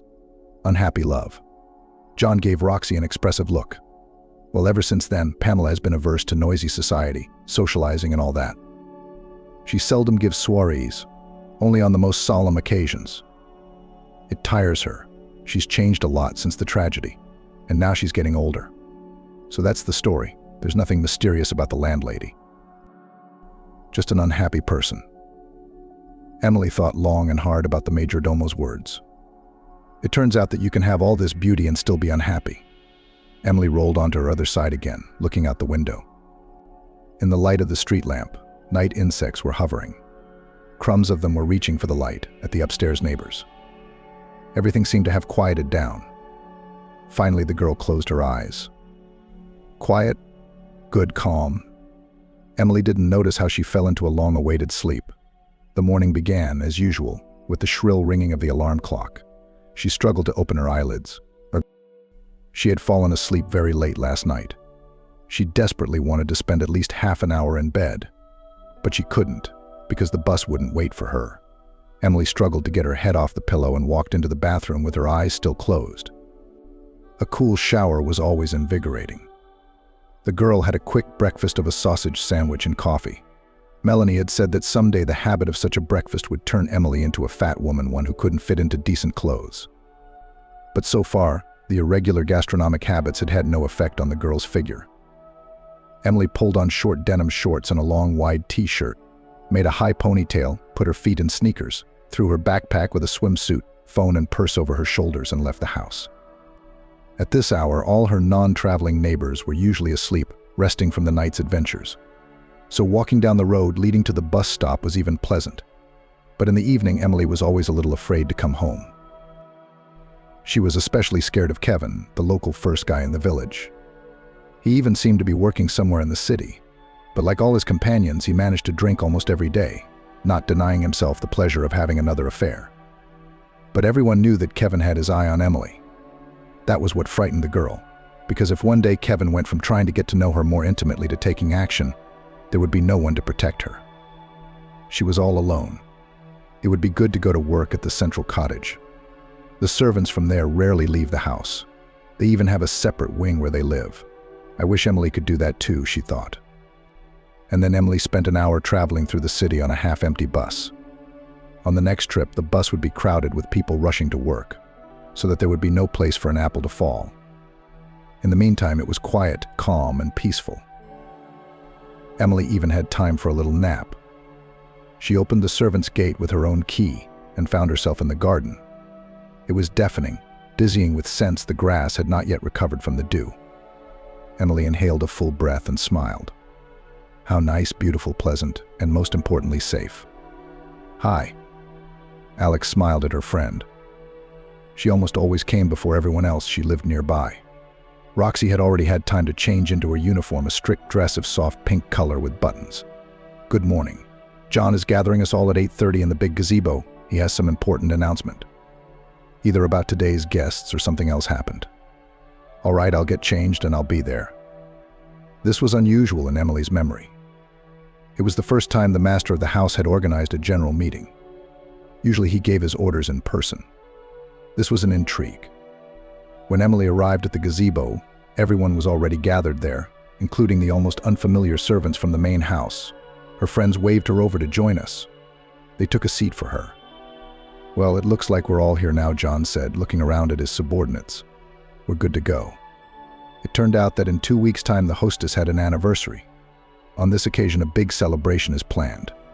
About 100 guests, invited musicians, artists John listed, in the evening after the concert fireworks. The event is big and responsible. I want everyone to understand that on this day everything should be at the highest level. It turned out that the efforts of the people at the cottage were not enough to serve the guests. Melanie, Roxy, and Emily, as young, pretty, and quick-witted as they are, were planned to be waitresses. Could we manage? Melanie hesitated. I've never catered a banquet before. Of course you'll be brief, John reassured her. In fact, it's nothing new. You've done the same thing before. It's just a bigger event than usual. Emily remained calm outwardly, but in her heart she was jubilant. She would finally be allowed into the house. She'd wanted to go there for so long, and she would be able to get a good look at her mistress. And the holiday promised to be big. There would be dressed-up guests, musicians, singers. Fireworks are planned. There'll be something to see. From then on, the house was filled with talk of the upcoming celebration. John, as promised, instructed the future waitresses.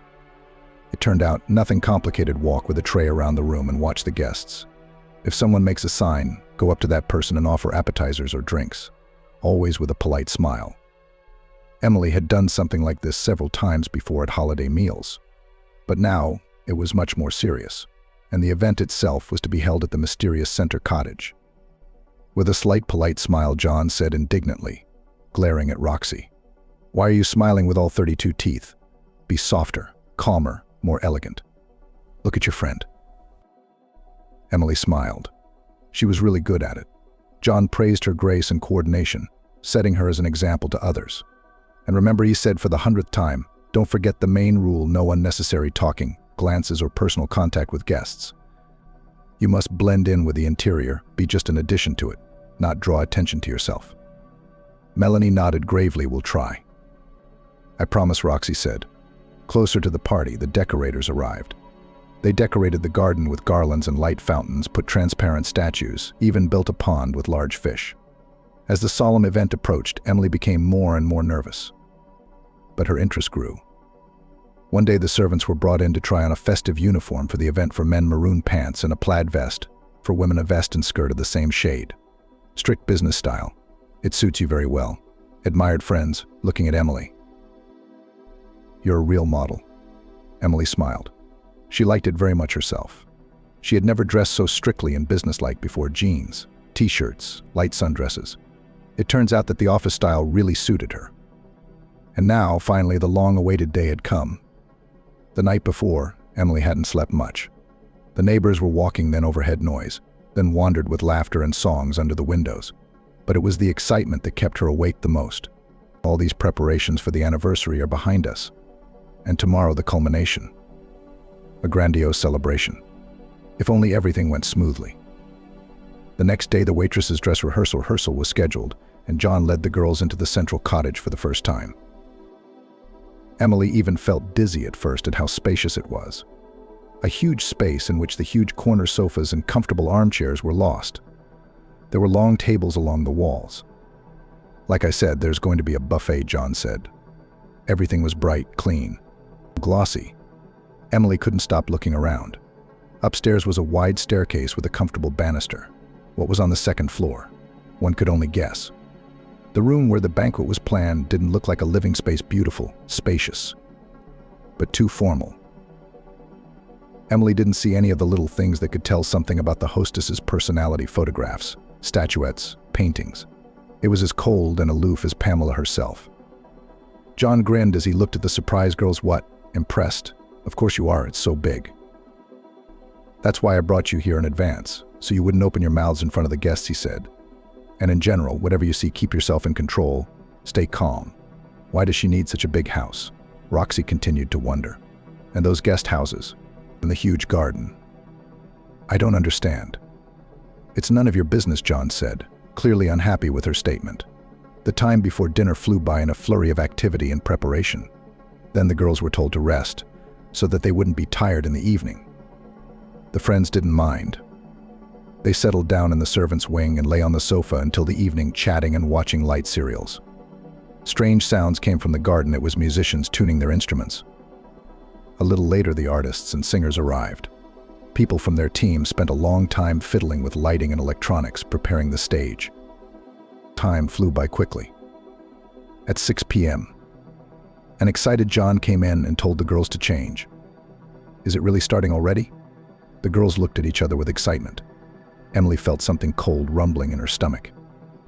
The guests began to arrive, men in perfectly tailored suits, women in evening gowns. They looked like performers from rich living movies. And though Emily had promised John not to stare, she couldn't help but stare openly at the arrivals, the outfits, the jewelry, the accessories. She'd never seen such splendor in the stores. Obviously, they'd bought their clothes elsewhere. Emily, dazzled by the luxury of the evening, did not even recognize Christina, the granddaughter of the hostess. Usually she dressed like a teenager, but tonight she looked like a princess. Her flowing, long golden dress was beautifully fitted. Her long hair was arranged in an elegant bun. The girl admired the young beauty. Don't forget why you're here, John whispered softly in her ear. Why are you three so confused? Emily pulled herself together and walked slowly down the hall with the tray, just as she'd been trained to do all week. The hostess was here, too. She appeared to be in her 70s. But Pamela didn't look her age, tall, statuesque, in an elegant long gown, with natural makeup and exquisite jewelry. She held herself with dignity, but at the same time she was friendly, smiling at the guests, trying to pay attention to everyone. For some reason, Pamela seemed vaguely familiar to Emily. She even shared it with Melanie. Wow, her friend grinned. You've been working here for a year, and you've seen her many times, even from afar. She should be familiar to you. Oh, I think my name is. But Emily disagreed with Melanie. Yes, she'd seen her landlady in passing, but her face was always hidden by her glasses and hat brim. No, now Emily saw her face for the first time, and it did seem familiar. Strange. One day Emily had walked up close to Pamela as she was talking to a gray-haired man, and he had called a waitress over to take a glass of champagne. Pamela was distracted for a moment, glancing away, and then returned to the conversation. The girl had time to notice a small scar on her hostess's cheek, a small indentation. The evening went on as usual. The guests moved into the garden. There was a stage on which the musicians put on an enchanting show. On the big screen behind their backs appeared amazingly realistic pictures of forest, then mountains, then in general some fantastic landscapes. Some of the artists were unfamiliar to Emily, while others she often saw on the TV screen. Real stars came to congratulate Pamela. Emily could not even imagine how much the celebration had cost the hostess.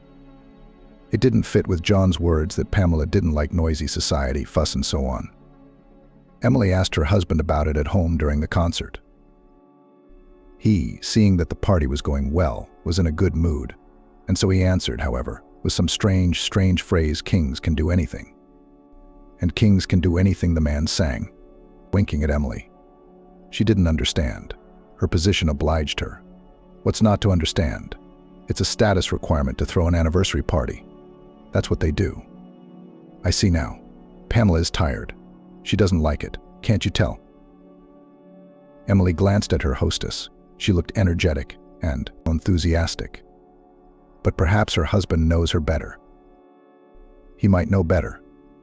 The guests were having fun, singing along to the artists. Some of them even danced. There were amazingly beautiful light fountains everywhere. Garlands hung by designers turned the garden into a setting for a magical fairy tale. Finally, the concert ended. Pamela's sons, grown, solid men, came on stage and made an insanely moving speech. Emily almost cried and keenly felt her own orphanhood. They were grown-up, established businessmen. They have families and big children themselves. But how much they needed Emma, how much they loved her. You could feel it in every word of these men. Then the guests spoke. They said a lot of nice words about the Jubilee. Alex didn't know what an amazing person her hostess was. It turns out that she is engaged in charity, helps sick children and orphans, supervises several orphanages. Now Alex found out about it.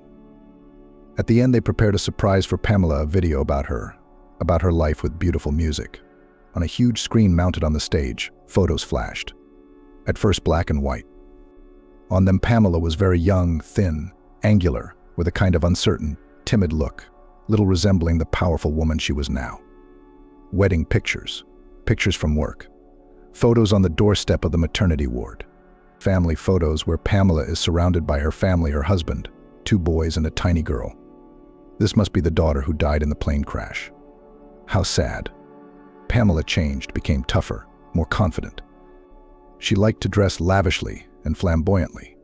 Now she posed in beautiful outfits and massive jewelry, rings, earrings, chains. There was something unpleasant in her eyes. Was it contempt? No. Alex liked the modern Pamela much better. But that middle-aged mistress from the photos reminded Alex desperately of someone. The girl couldn't figure out who. And then she saw her. A familiar picture. From the big screen, Alex was looking at the woman from the picture her mom had once hidden from her. Kind of like her grandmother had loved her. It was so unexpected that the girl dropped her tray. Fortunately, everyone was engrossed in the spectacle. No one even noticed it. The heavy necklace around her neck, the stern look, the mole on her cheek. There was no mistaking it. It was surprising to see a familiar photograph on the big screen. The frame changed. Pamela was rapidly growing up on the screen. Milestones of her life flashed by at high speed. Alex stood thunderstruck. Maybe she was just imagining things. Could it be? Hardly. Now the girl realized who her hostess reminded her of, the very woman from the mysterious photo. Except that there was no mole on her cheek now. But in its place there was a scar, a small depression. Alex noticed it as she walked by. Probably Pamela at one point simply got rid of the natural ornament, removed the mole. So what's it look like? Alex works at her grandmother's house. If her mom were alive, she'd answer all the questions. But now we have to find out the truth on our own. And it has to be subtle, not blunt. Then there was a festive fireworks. Multicolored flashes bloomed in the sky. Some of them took fanciful forms: heart, rainbow, stars. Everyone in the garden admired the fireworks. People's faces were looking up, and only Alex was looking solely at Pamela. Her face reflected blue, red, and green reflections. The birthday girl was smiling. Alex scrutinized every feature of her face and realized more and more clearly that yes, this was the woman from the photo.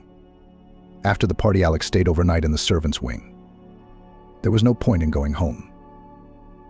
The guests had left at midnight, and it was already time to get up. Especially at this hour, it wasn't safe to walk around the neighborhood where Alex lived. Roxy had gone home. She was renting an apartment nearby.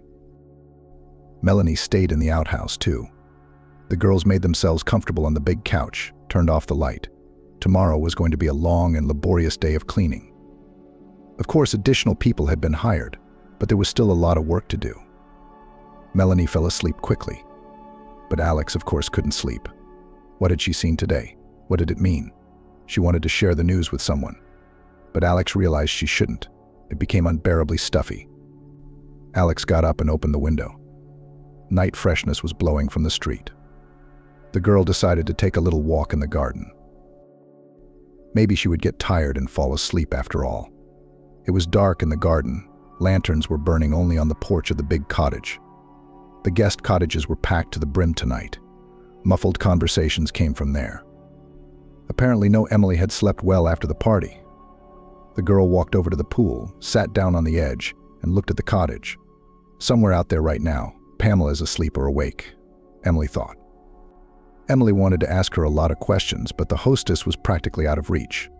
How to approach her, where to start a conversation.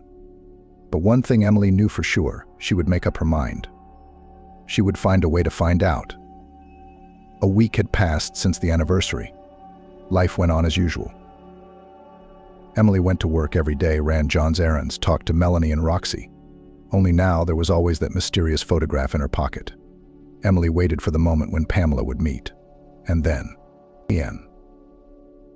Emily would boldly approach her, show her the photograph, and ask the questions that had been nagging at her since the anniversary. But time passed. Pamela sometimes glimpsed somewhere in the distance, then to the parking lot, went to the house. Then a quick step went into the house, or in general appeared not alone, but accompanied by relatives or acquaintances. The right moment never came. It was tormenting Emily. "Emily, you haven't been the same lately," Melanie said one day, pale, anxious. "Are you all right?" "I'm fine." Emily smiled.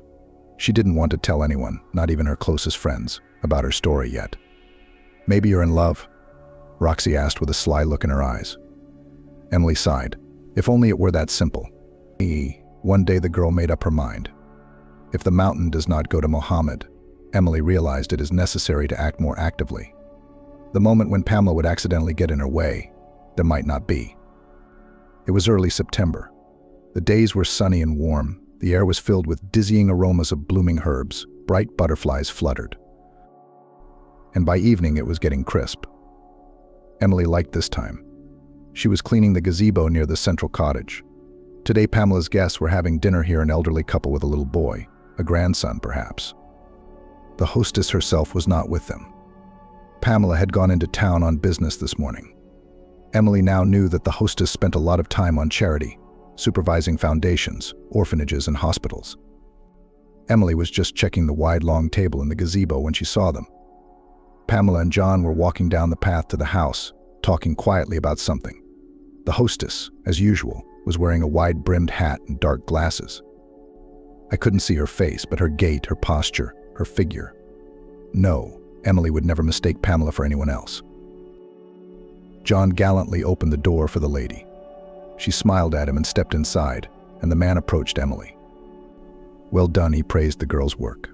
"Quick, clean, as always." The man was clearly in a high mood, and he wanted everyone around him to smile. Apparently, the conversation with the hostess had been pleasant. When he left, Emily put the rag aside, glanced around the house, fumbled for the doubled-up photograph in her pocket. Sigh. Now or never, she thought. Emily slowly approached the door, glancing around every now and then. It seemed that John or one of the household servants was about to appear.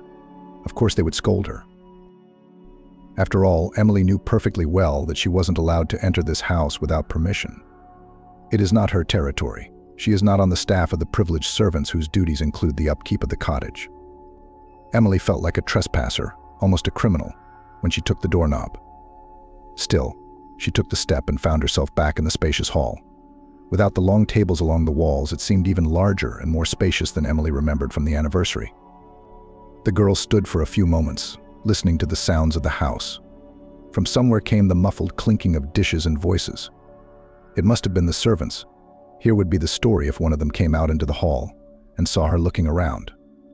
She would be rudely ushered out the door, complaining about the insolent maid to John. And John? He'll probably fire her for all the good he's done her. Because there are strict rules. They're even spelled out in the employment contract. And Emily was brazenly breaking them right now. The girl sighed.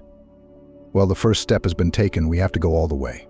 There was no turning back, and she headed straight for the wide staircase that led to the second floor. The landlady was definitely there. Emily easily ran down the steps and was confused again. A wide hallway, many doors. Where to go? At least there was no one there. Pamela came out to Emily on her own. She came around the corner from somewhere. She was wearing a beautiful homemade suit, satin, or silk oversized black pants, and an elegant tunic to match. There was a flicker of surprise in the landlady's eyes at the sight of the girl. But anger Emily did not notice. "You're the girl who looks after the grounds and the guest houses, aren't you?"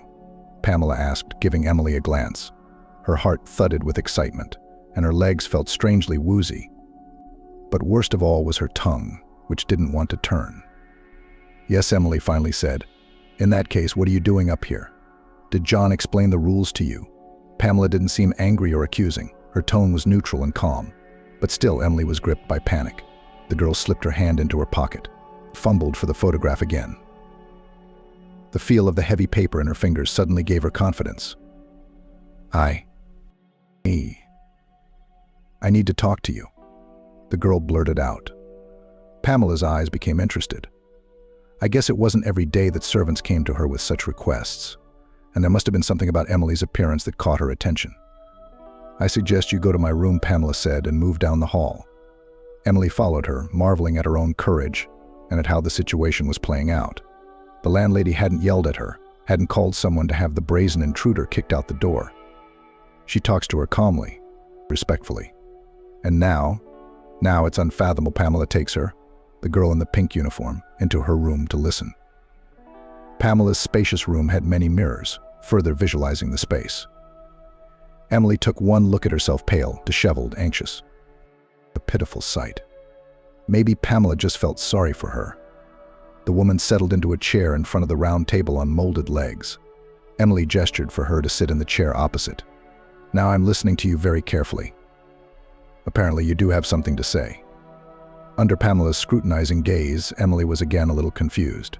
She couldn't think of the right words. The thing is. Where to start? The girl hesitated, feeling pathetic and stupid. And then suddenly she took a photograph out of her pocket and put it in the center of the table. Pamela took the picture in her hands and studied it for a long time. Emily stared at her hostess's face and tried to understand how she felt.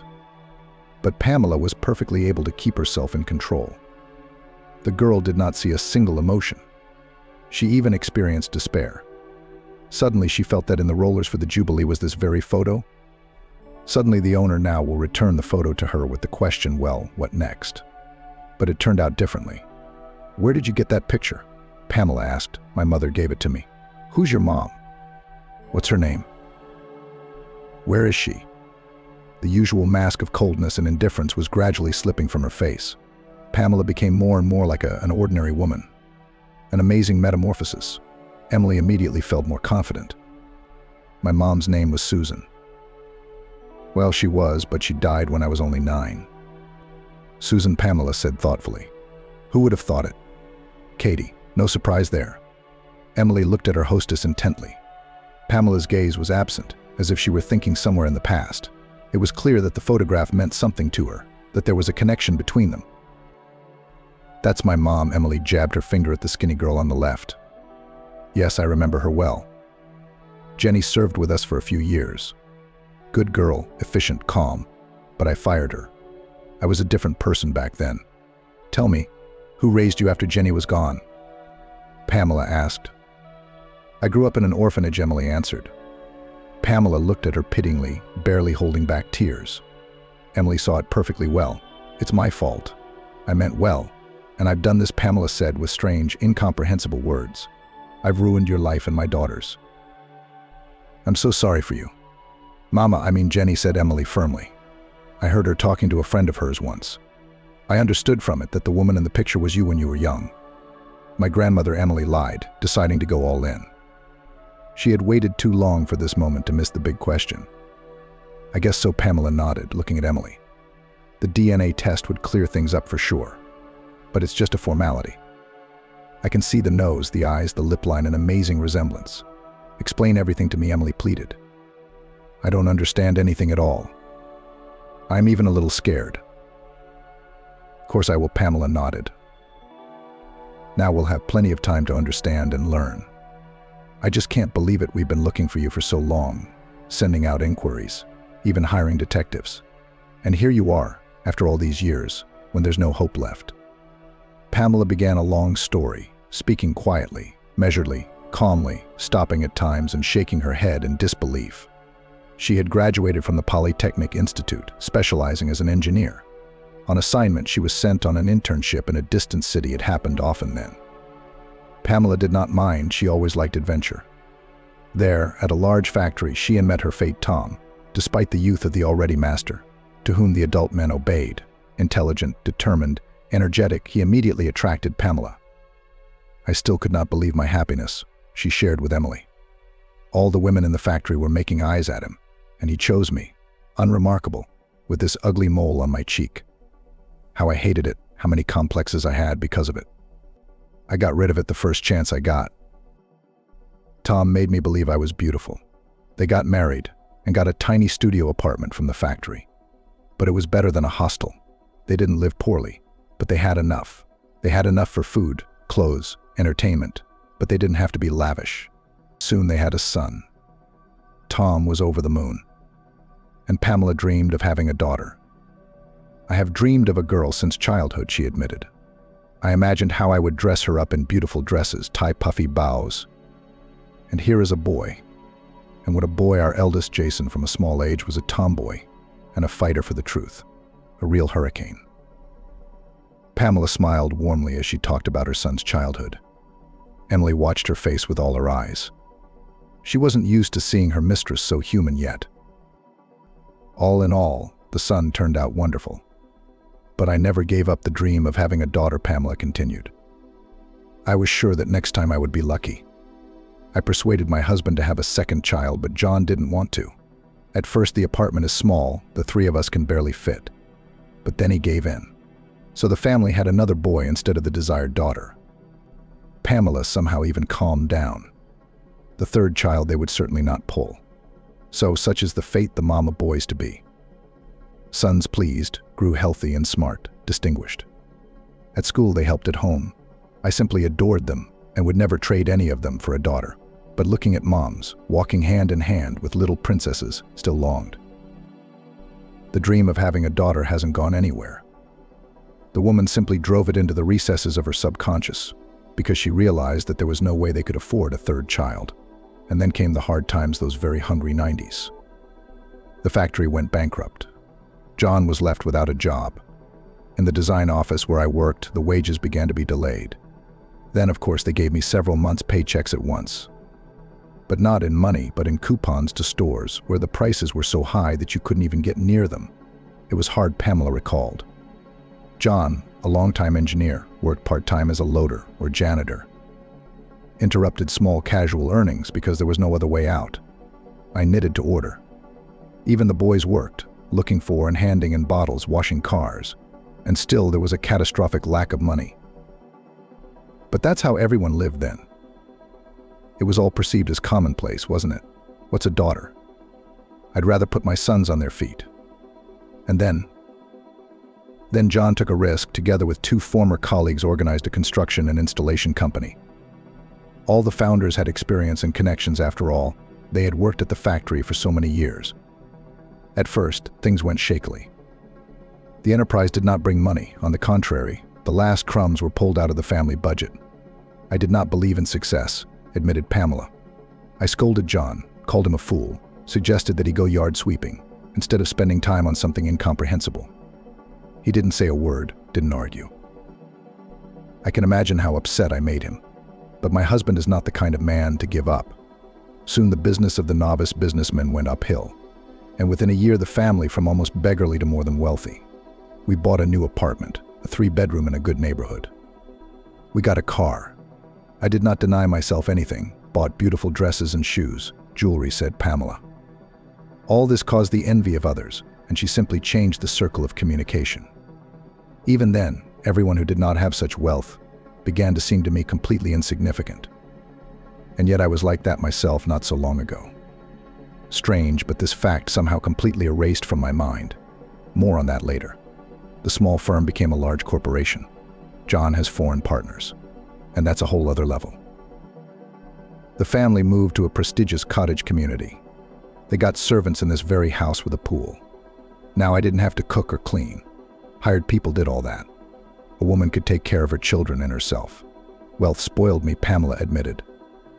I couldn't cope with the sudden wealth that came over my head. Engaged, simply put, looked at people who do not have such capital as garbage. Dressed flashily, wearing jewelry, even going on a picnic in the garden. Just like in this picture. It's funny even. I didn't think about children anymore. My condition now allowed it, but age. At that time, women over 35 were already considered beyond reproductive age. And yet, when I realized one day that I was pregnant, I didn't even think about termination. I felt it was a long-awaited daughter. Pamela smiled, looking at Emily. And so it turned out to be. Hannah was born, Mommy and Daddy's joy, the long-awaited princess girl. The boys were all grown up now, and here was a sweet baby again, and a daughter at last, Pamela recalled. She was enjoying motherhood in a new way. Now she had money, for Hannah hired a nanny who took the lion's share of care for the baby. Pamela got only the most pleasant things: walks, outfits, visits to theaters and cafes. Just as she had once dreamed. Even better, because even in her wildest dreams she could not have imagined that she would be able to dress her daughter in such outfits. Hannah grew up in love and total acceptance. She was adored by her parents, her older brothers, and everyone around her. Such an open and pleasant child she was. But favorable appearance not the only thing that nature gifted Hana. The girl also turned out to be very talented. Since childhood, she drew so that people looked and could not believe that these paintings are the result of the labor of a small child. Hana first attended an art school, then a prestigious design center. Her parents were not stingy, expensive paints, pencils, additional lessons with the best specialists in the city, anything to make their only daughter's talent flourish and develop. It was at this design center that she met your father. She was just 17 at the time. She was finishing high school. We were planning to send her to study in England, preparing her for it. A dizzying career awaited our girl there. I was sure of it. One day I was late and didn't pick up Hana from the design center on time. Pamela continued. The girl had to wait for me outside the gate for a while. She could have stayed on the grounds of the center. There are comfortable benches, a cozy fountain. Apparently the girl was just curious to see another life, which she had only heard about. She wanted to see what it was like behind the gates. At the same time, a good-looking guy and his friends were passing by. Seeing a pretty girl, obviously waiting for someone, he stopped and fell behind his own. A conversation ensued between the young people, in the course of which sympathy arose. For Hana, it was all new, unusual. Like an adventure. Pamela shook her head. We didn't know anything and they started dating. Then it turned out that Hana was purposely making up extra classes at the design center. I'd take her to it with peace of mind, and she'd run out of the gate and go for a walk with him. In the fall, the boy was taken away to the army. Dating stopped by itself, but by New Year's Eve it became clear that Hana is expecting a child.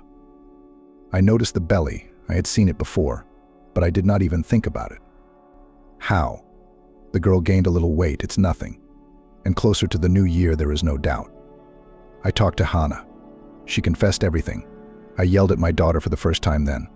My sons and my husband tried to calm me down, but I kept going on and on. I dreamed so much about my daughter. I had so many plans and hopes for her. A talented girl, an excellent student, ahead of her studies in London.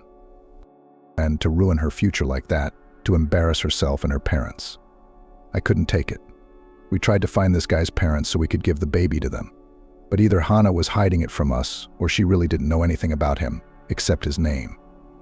She said it didn't matter to her. They were enjoying their youth, the great weather, each other, and didn't ask each other for passport details. Gradually, a plan matured in my mind. No one was to know that Hana was expecting a child. Now the girl was not let out of the house, not shown to anyone. I also made a deal with the people at the medical center. For a lot of money, they were to deliver the baby when it was due and then hand the baby over to the orphanage. I planned it well and even calmed down a bit. Pamela continued. But things went wrong. Hana's labor started early, unexpectedly. The girl was patient to the last in her room, not wanting to draw attention to herself. And when she called for help, I've been a mom 3 times, so I knew perfectly well that the doctors wouldn't get to us in time. Because Hana was about to give birth, Pamela shook her head. I had to do everything myself with the help of the maid. She was a good, faithful girl, of course. But it was I, Emily, who first held you in my arms. Oh my God. So you think I'm Hana's daughter? The girl said. I'm sure you do, Pamela nodded. There are many things about you that remind me of her, and your story confirms it. It's going to be hard for me to go on. Try to understand me. I was a terrible person back then, tough, controlling. I didn't realize that money, which by the way I didn't even earn, is no reason to despise others, and energy should be directed to good deeds. I would never do that now. With a tiny baby in her arms, Pamela was confused, and then Hana started to feel sick. The girl lost consciousness. The woman was afraid for her daughter's life. As long as her girl was all right, the rest does not matter. So the newfound grandmother wrapped the baby in a blanket, handed the girl to the maid, and told her to do what she wanted with her, threw her in an orphanage. Threw her in the woods, as long as not a single thread did not lead to their family. Unfortunately, Fred wasn't home. He would have stopped me. I was scared out of my wits, the maid promised. For a good reward, she carried the infant away and said she'd dropped it off on the orphanage's doorstep. It turned out that no one had been dropped off there that day. She was lying, as I later found out when I realized what I had done and threw everything I had into the search. The night her granddaughter was born, Pamela was only relieved when the infant was carried away. Hannah came to her senses, and the first thing she asked about was her daughter. When she realized she was gone, she threw a tantrum, sobbing, smashing dishes, breaking furniture, venting her emotions. Pamela was then frightened. It seemed to her that her daughter had gone mad, unable to bear the shock. Strong medication prescribed by a doctor saved the situation. Hannah pulled herself together, but became detached, indifferent. She was no longer happy about anything. Even the upcoming study in London, of which she dreamed so much, it was already a completely different person. "But I thought I was doing the right thing," Pamela said regretfully. "I thought it would be better for everyone, but fate quickly proved me wrong." The next summer, as planned, the whole family saw Hannah off to the airport. The girl was waiting for training with the best specialists and a brilliant career. Pamela was proud of her daughter and herself. After all, she managed to successfully cope with the problem. Thanks to her mother, Hannah started her life with a clean slate. "The plane crashed," Pamela said quietly, her face darkening, as if she were reliving the nightmare. "No one survived. The only thing Ben said then was if we'd kept the baby, Hannah wouldn't have gotten on that flight. She would have stayed home for a couple more years, taking care of her daughter. I've spent my whole life blaming myself for that. He thought it was our punishment for betraying him." For years, Pamela couldn't find a place for herself.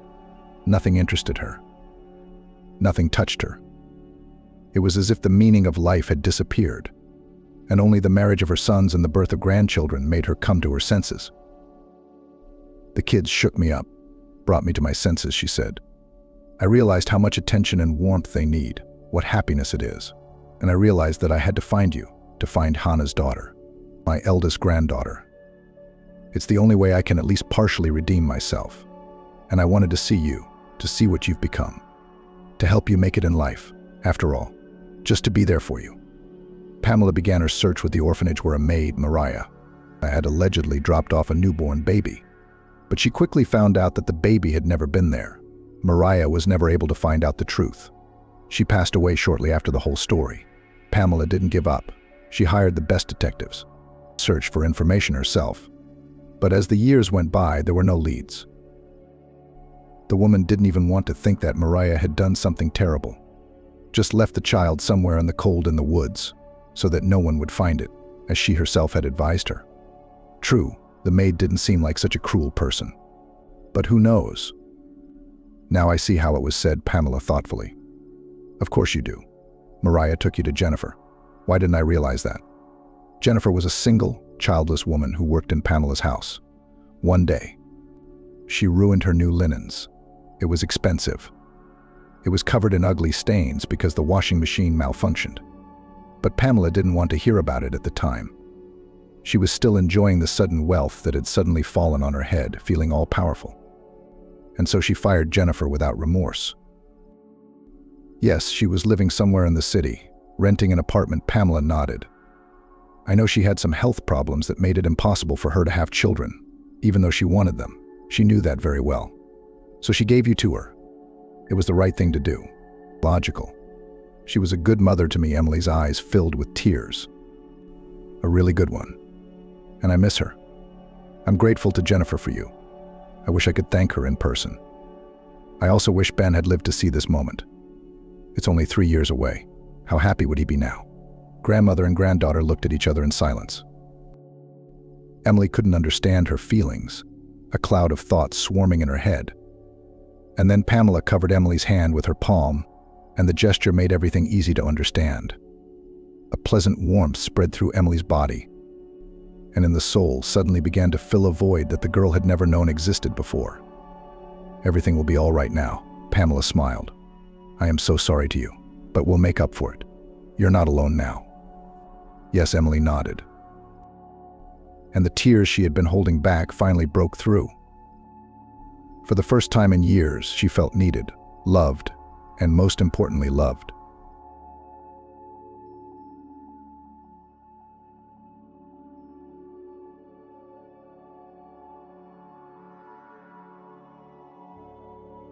Emily arrived home to find her husband's mistress standing in front of her, and when she held out the document, "What a lovely day today," Emily exclaimed, putting on the table a sumptuous dish of roast duck. "I'm so glad we decided to have lunch with your brother today," Susan said, looking around the table and realizing that everything was in place. She clapped her hands together in satisfaction. A satisfied smile appeared on her face. Her dear, beloved husband, John, came over to her, put his arm around her waist and pulled her close. Emily felt a pleasant warmth on her back, turned around to face him and kissed him on the lips. It had been a full 3 years since they had known each other, and a full 5 months since their wedding day. Emily adored her husband, considered him the closest thing she had to a man. He was well-built, handsome, intelligent, the kind of man one could never find. Emily considered herself lucky. John's hands moved lower, gripping her thighs tighter. "Honey, not now. We have guests coming over," she said, laughing. John was still holding her in his arms, trying to reach her warm neck with his moist, cool lips. Emily kept dodging and laughing, enjoying the sudden game. But then the doorbell rang. Emily opened the door in front of her guests and saw her brother John on the doorstep. "This is Ashley." He introduced his girlfriend. Emily took a quick glance at the attractive woman with slender legs and a bushy mop of black hair. She was petite and fragile. The gray eyes and thin lips on her pale face spoke of a sensitive nature. "Nice to meet you. Come in," she said. Soon John appeared. He greeted the guests, shook his brother's hand, and glanced at Ashley, sizing her up. He kept his emotions to himself. "Let's get to the table," Emily broke the silence. "How did you two meet?"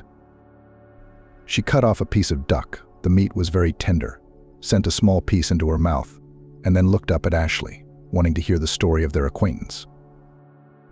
The girl was a little confused, taking a napkin to wet her lips. Michael beat her to it. Taking a sip of wine, he began to tell the story of their first meeting. Ashley was giving a seminar at our hospital. A very interesting topic, by the way. He picked up a golden potato with his fork. The effects of drugs on the human body.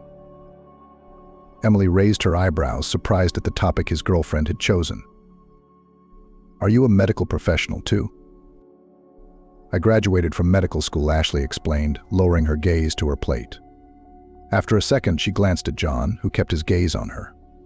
He was sitting diagonally, acting like an observer studying the object that caught his eye. "Did you know?" Emily interrogated her husband. The man, not understanding what she was talking about, interrogated his wife again. It turned out that John had fallen out of the conversation a little, immersed in thought. "Oh my. I did not know that the usual drugs can be real killers. It sounds fantastic." She was genuinely surprised. "Are you planning to get married?" "All you need to know," Michael replied cheerfully. Emily glanced over at Ashley. She replied that they were thinking about it. After a hearty dinner, it was time for hot tea and sweet dessert. "Be careful. There's a risk of swallowing your tongue, because this pie is so good," Emily said as she set a gorgeous strawberry pie with whipped cream on the table. "Did you make it yourself?" Michael wondered. "I got it from the bakery around the corner," she joked. The audience supported her with laughter. "Next week I'm going on a business trip to Germany," John's brother said. He explained that he was being sent on a training course, a long-time dream. There is nothing better than sharing experiences. His brother and his wife supported him. They congratulated Michael on this pleasant news.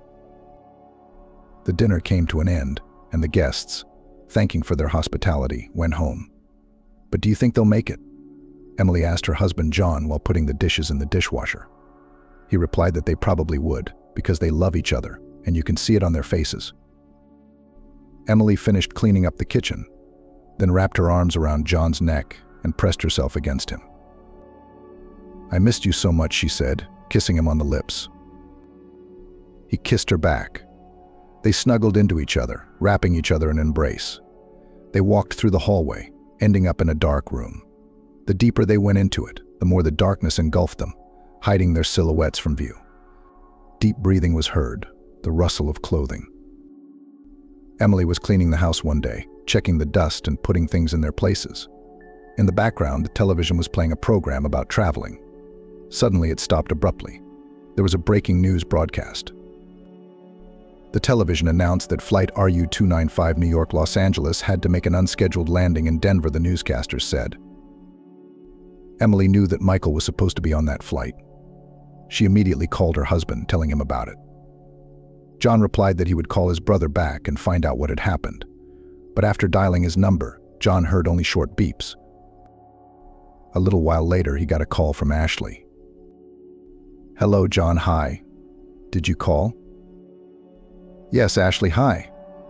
I wanted to know what flight Michael was on." Emily said there was an emergency landing on TV on a flight to Los Angeles. "What? Emergency landing? What was the flight number?" the girl asked. John called out the numbers, and then Ashley breathed a sigh of relief. No. Luckily, Michael has a completely different flight number and he's fine. Don't worry. I just finished talking to him," she replied convincingly. John was in no hurry to end the conversation. "Was there anything else?" Ashley asked. "No, I think it's all clear now," John replied and reluctantly said goodbye. In the evening, he returned home as usual. Emily was waiting for him there. She was happy to see her beloved husband again, asked about his mood, sat down at the table, poured tea into mugs. But suddenly she felt sick. It had happened to her before, and she knew it would pass soon. The thing was that Emily suffered from anemia, which was not well treated. She took daily vitamins to keep her healthy, but it had little effect on her daily life, except now. Only her doctor had warned her that with such a condition, she was unlikely to be able to bear and deliver a child. It made Emily sad, and she often brought it up, fearing that perhaps John wanted children, but with her around, it was unlikely he would ever be able to realize it. "Is everything all right?" John asked, gently holding his wife under her elbow and around her waist. A little more, and Emily stopped feeling dizzy. "We should see another doctor," John suggested. Emily carefully lowered herself onto the cushioned seat. "How long have you been seeing him?" "There's no improvement, and I think it's the opposite," her husband said. "Well, don't say that. Dr. Valerie is a very good specialist," Emily said, and started dinner. John decided not to argue with her, knowing that Emily herself was very careful about her health. After dinner, the couple went to bed. The next day after work, John left the office, headed to his car, walking, trying to find the keys in his pocket as he walked. By chance, he noticed a familiar figure to his right. He stopped his gaze briefly and suddenly saw Ashley standing in front of him. She was leaning over the open hood, obviously trying to find the cause of the malfunction. John couldn't pass by without helping her figure it out. He went over to her and leaned over the hood. "I don't understand what's wrong here," she asked rhetorically, placing her right hand on her hip. She knew someone had approached her, but looked up in surprise and exclaimed, "Ah, John, how timely you are here," he answered, deliberately lingering his gaze on her eyes. "I always show up at the right place at the right time." John then turned his attention back to the car and concluded that the car repairman was needed. Ashley sighed regretfully. "Don't worry, I'll take you where you need to go," John said, easing Ashley's plight. "Oh, I'd appreciate that," she said, tucking a strand of black hair behind her ear. John opened the door to his car and Ashley sat down happily. They drove in almost complete silence, occasionally exchanging a few words.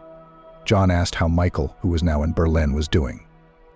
Ashley replied that he was happy to be there, that he was doing well, and that he was glad that he hadn't turned down the offer. "I am very happy for him. I remember Michael always dreamed of being a doctor since he was a kid. And it looks like it's coming true," John concluded, glancing at Ashley. Soon they were in the driveway of the house. Ashley was carrying a heavy bag, and John offered to help her carry it upstairs. She agreed. A few minutes later, they were in a small but cozy apartment. Michael had purchased it a year ago, taking off his high-heeled shoes. Ashley walked to the kitchen and offered John something to drink. Without hearing his response, she pulled out 2 glasses and splashed some whiskey. John was a little discouraged by what was happening, because he wasn't going to stay long. But he couldn't refuse such a beautiful girl either. At that moment, Ashley was wearing a beige dress with black stripes that emphasized her slim figure. She went to the window, opened it, and then took out a cigarette and smoked. John had no idea that she could act so relaxed in company with Michael. She always gave the impression of a nice and proper girl.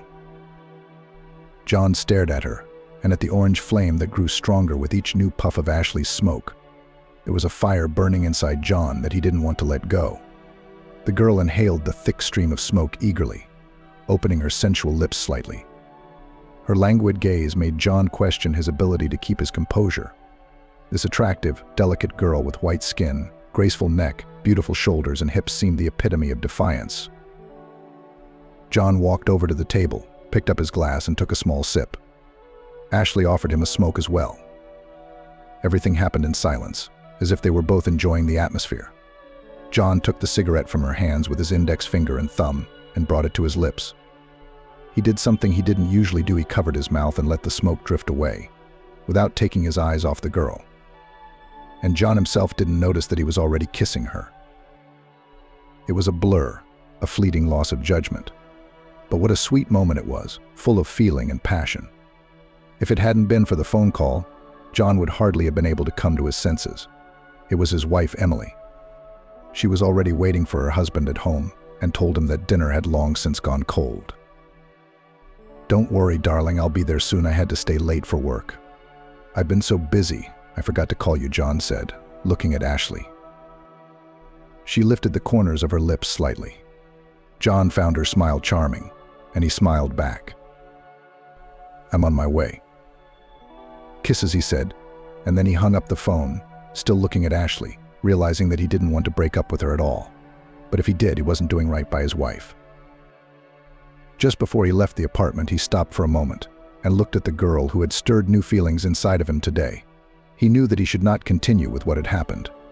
So with just one last glance at the searing brunette, he walked out the door. When John returned home, his beloved wife met him here.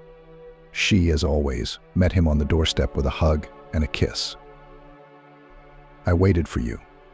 Today you were delayed, not on a joke," she said. She looked tired. John answered her with the usual phrase, and then went into the kitchen, put some food on his plate, and sat down at the table. Emily was telling him about the day before, but John's thoughts were now directed in a completely different direction.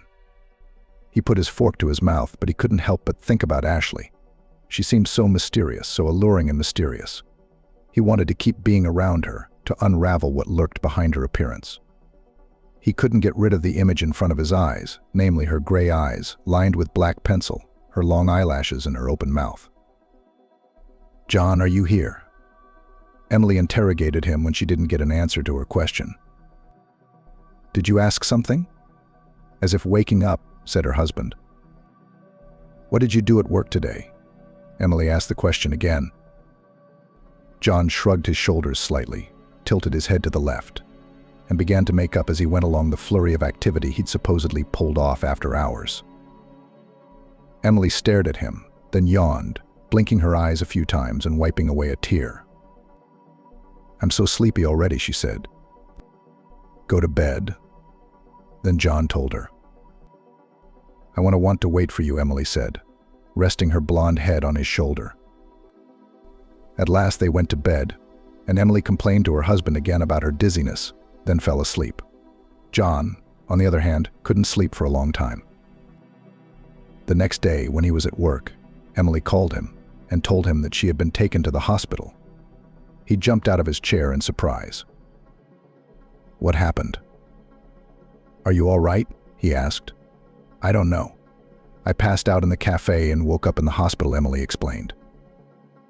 "Honey, I'm on my way right now," John said, and leaving all his work and ordering his secretary to write down everything important, he went straight to the hospital.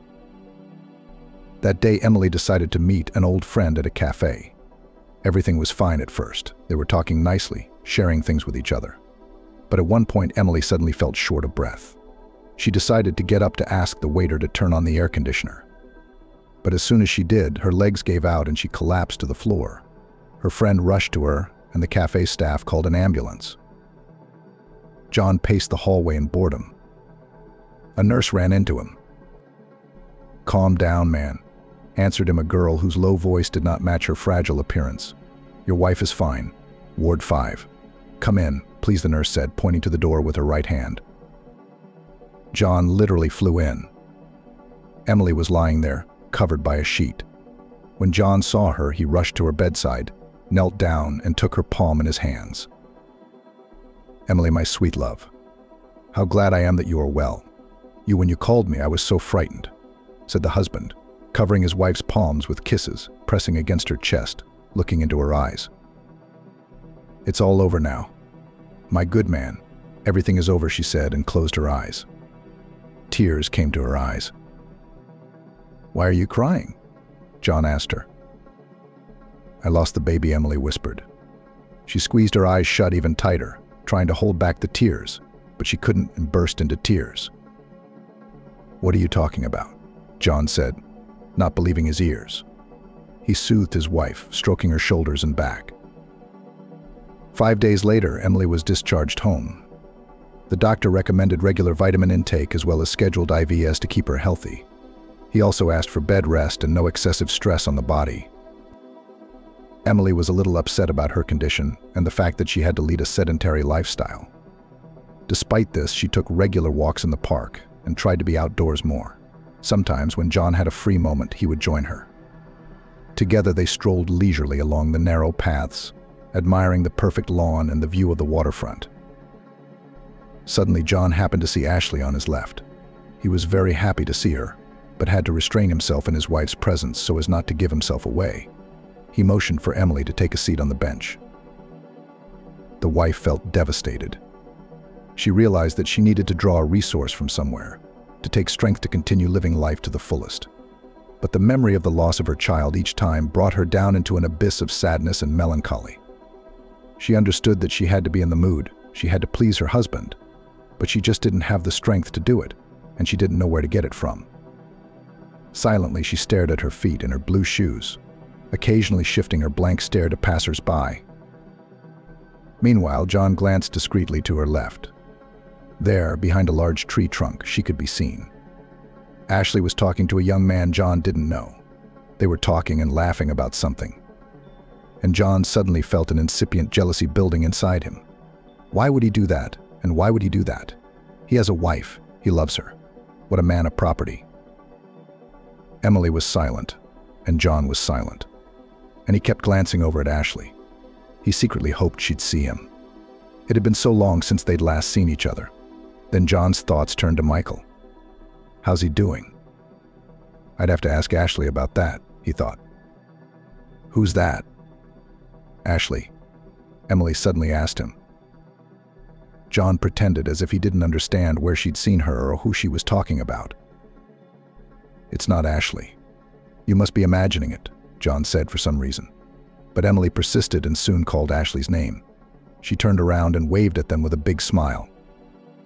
Come here, Emily shouted to her. John, whose memory of kissing her was still fresh in his mind, got a little nervous, froze on the bench, and began to adjust his shirt. Ashley stepped closer to them, and Emily greeted her. Strangely enough, she acted perfectly calm, as if there was nothing between her and John at all. The man even thought for a moment that he might have been taking something too seriously that wasn't really worth worrying about at all. How are you doing? Tell me, how's Michael? Emily asked. Ashley was eager to talk about what was going on, about her life. You know, Michael is doing well. He's learning. He's getting new knowledge. He likes everything. He promised to send me a picture, but he can't send it. He says he has no time, she said through laughter. Well done, boy. It's always been his dream, said Emily. I'm happy for him, too, Ashley said. Then she turned her gaze to John and looked him straight in the eye. He felt like she was seducing him right now with her pretty face. He felt his cheeks begin to burn, and he glanced furtively at Emily's wife. He tried to see if she suspected anything, but all his fears were in vain. Emily had her full attention on Ashley, who was a breath of fresh air to her. Yes, she lacked female companionship, and she needed the support of a woman. She even suggested to Ashley that they get together sometime to sit in a cafe. She said she'd be glad to, but she'd have to pick a free day. They talked for a while, and then Ashley said she had to go. John and Emily headed home as well. Evening had fallen. A cool air was descending on the town. It was pleasantly soothing and drowsy, making them want to go home and crawl under the warm blankets. That night, John couldn't sleep again. Thoughts of this girl, who was much braver than he had thought, would not leave him. The next day, when his workday was over and he was heading to his car, he heard a familiar hello. John stopped, looked in the direction the voice had come from, and was pleasantly surprised. But it really was Ashley in front of him. She was standing, leaning against her car. She was, as she always was, in a frilly pantsuit, slacks, and a blazer with a low-cut tank top underneath. She looked stylish and eye-catching. John looked around to make sure no one could see him. Then he slowly approached the girl, stood in front of her, and looked at her sharp chin, which she lifted up at that moment, presenting her thin, smooth neck to him. John was ready to put his lips to her soft skin right now, but he held himself back on purpose, realizing that it wasn't the right thing to do. "Should I give you a ride?" she asked, knowing the answer in advance. "I'd be willing to go to the end of the world with a nice driver," John answered her. The scent of her perfume reached his nostrils, and he reached for it. He almost touched her cheek, but Ashley dodged him. "Jump in the car, baby," she said rather defiantly. It made her future traveling companion even more excited. John was fully aware that his beloved wife was waiting for him at home. But he was drawn to this woman like a magnet. He literally couldn't help himself. She was truly full of life, full of passion and feelings that make us live and feel that we are alive. John didn't want to think about anything else that day. He wanted to savor the moment. He and Ashley went to the waterfront, where they spent a pleasant evening. The weather was surprisingly warm. It was wonderful to be outdoors. Ashley was having fun, laughing.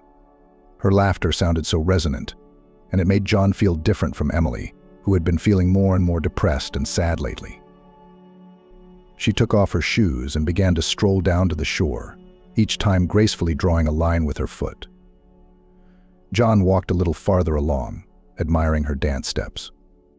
Then she threw off her jacket, exposing her beautiful shoulders, and began to move them so sweetly and tantalizingly, as if she were deliberately teasing John.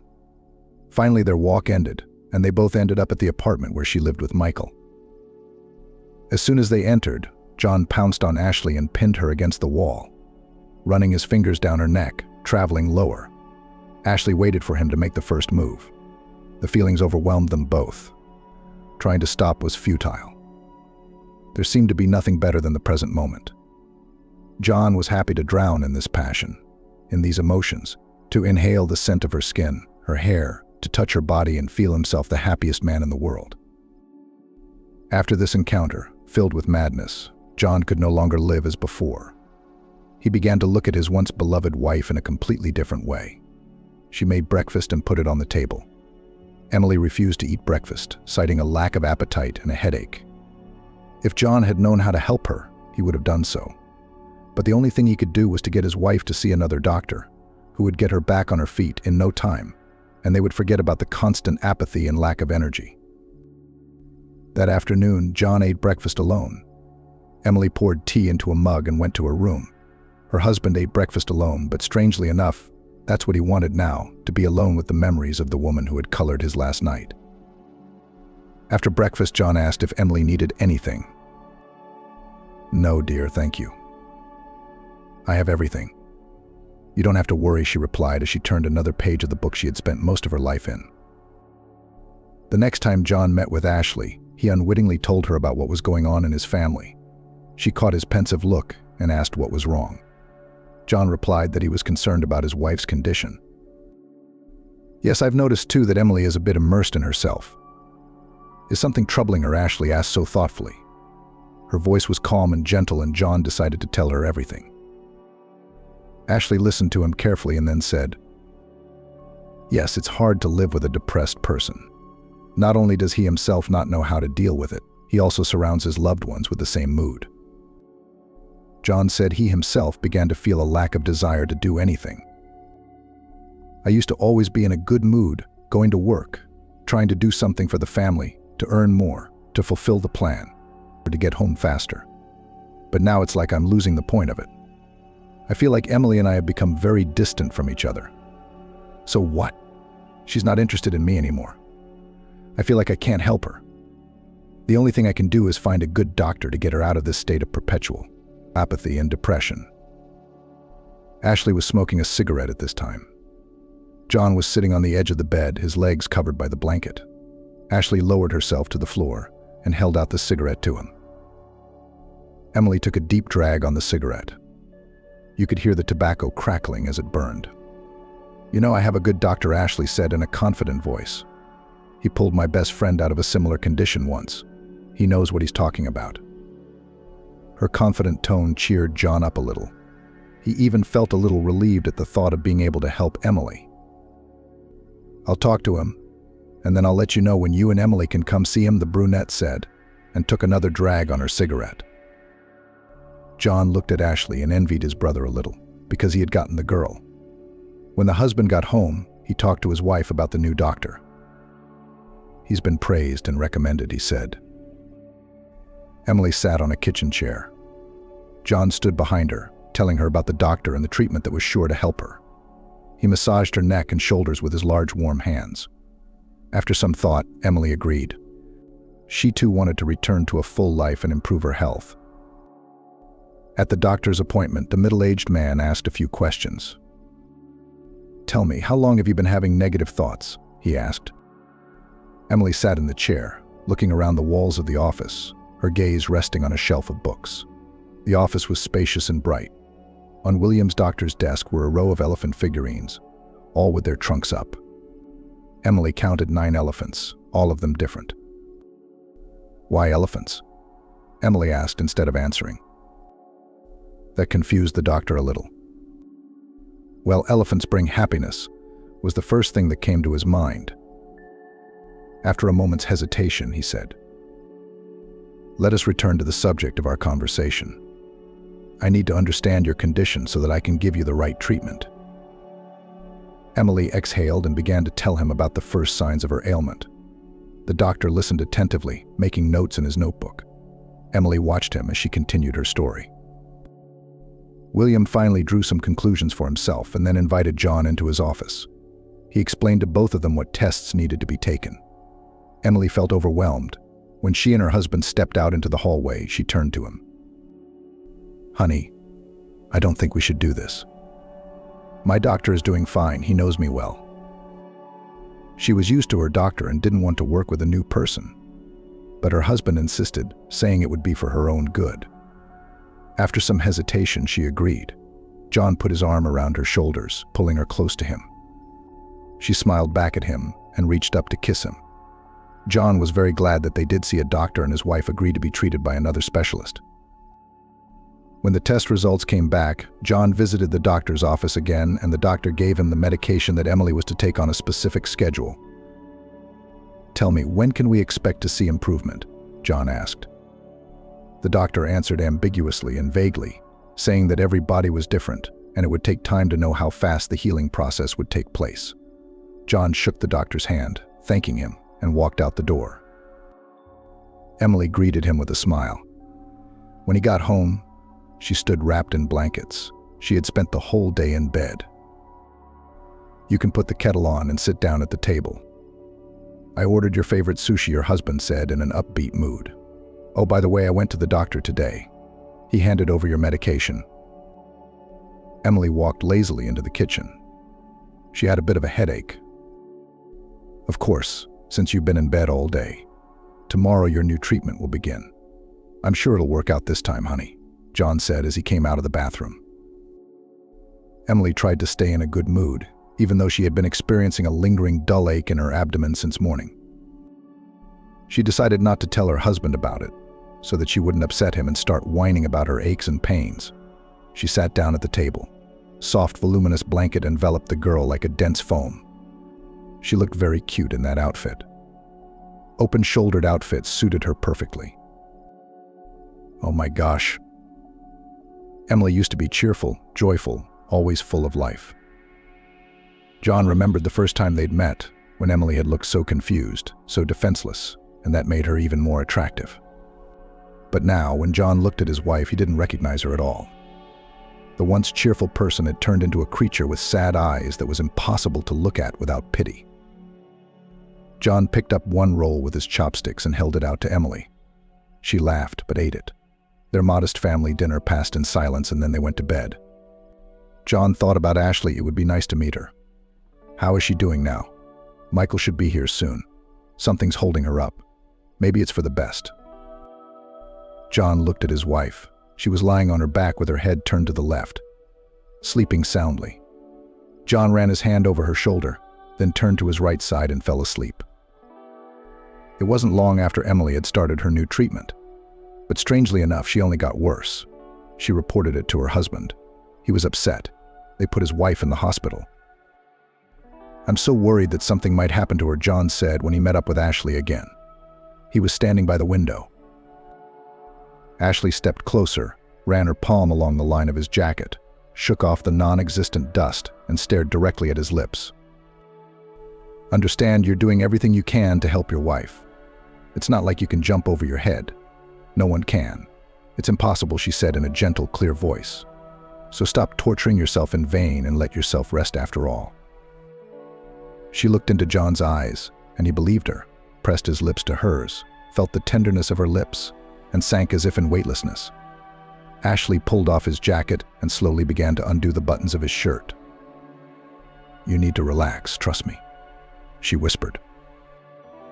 It seemed to John that Ashley was right, and there was nothing wrong with him spending another night with her. After all, Ashley had helped him, supported him through everything, even found his wife's doctor. And John liked her as a woman. He couldn't stop her embrace, and he didn't want to. He wrapped his arms around her thighs, squeezed them tightly. Soon he didn't notice how he fell in love with this girl. He kept thinking about his brother, who was still abroad and didn't seem to be in any hurry to return. But John was only too glad for that. As long as Michael was in Germany, he could still go out with Ashley. One morning, the man was getting ready for work. He was already running a little late, hurriedly tying his tie as he went. He'd had a little coffee, almost burned himself. Lately, he'd been making his own breakfast, since Emily was still in bed, indulging in sleep. John entered the room to say goodbye to her before leaving for work. But when he entered, he found his wife lying on the bed. Her right arm was down on the floor. She was lying in a rather unfamiliar position. Suddenly, John was overcome with panic. He was afraid that perhaps Emily wasn't well. And he was right. He ran over to her and checked her pulse first, slapping her cheeks, trying to bring her to her senses. John's whole body shook with fear. He rushed to the phone and dialed Ashley's number.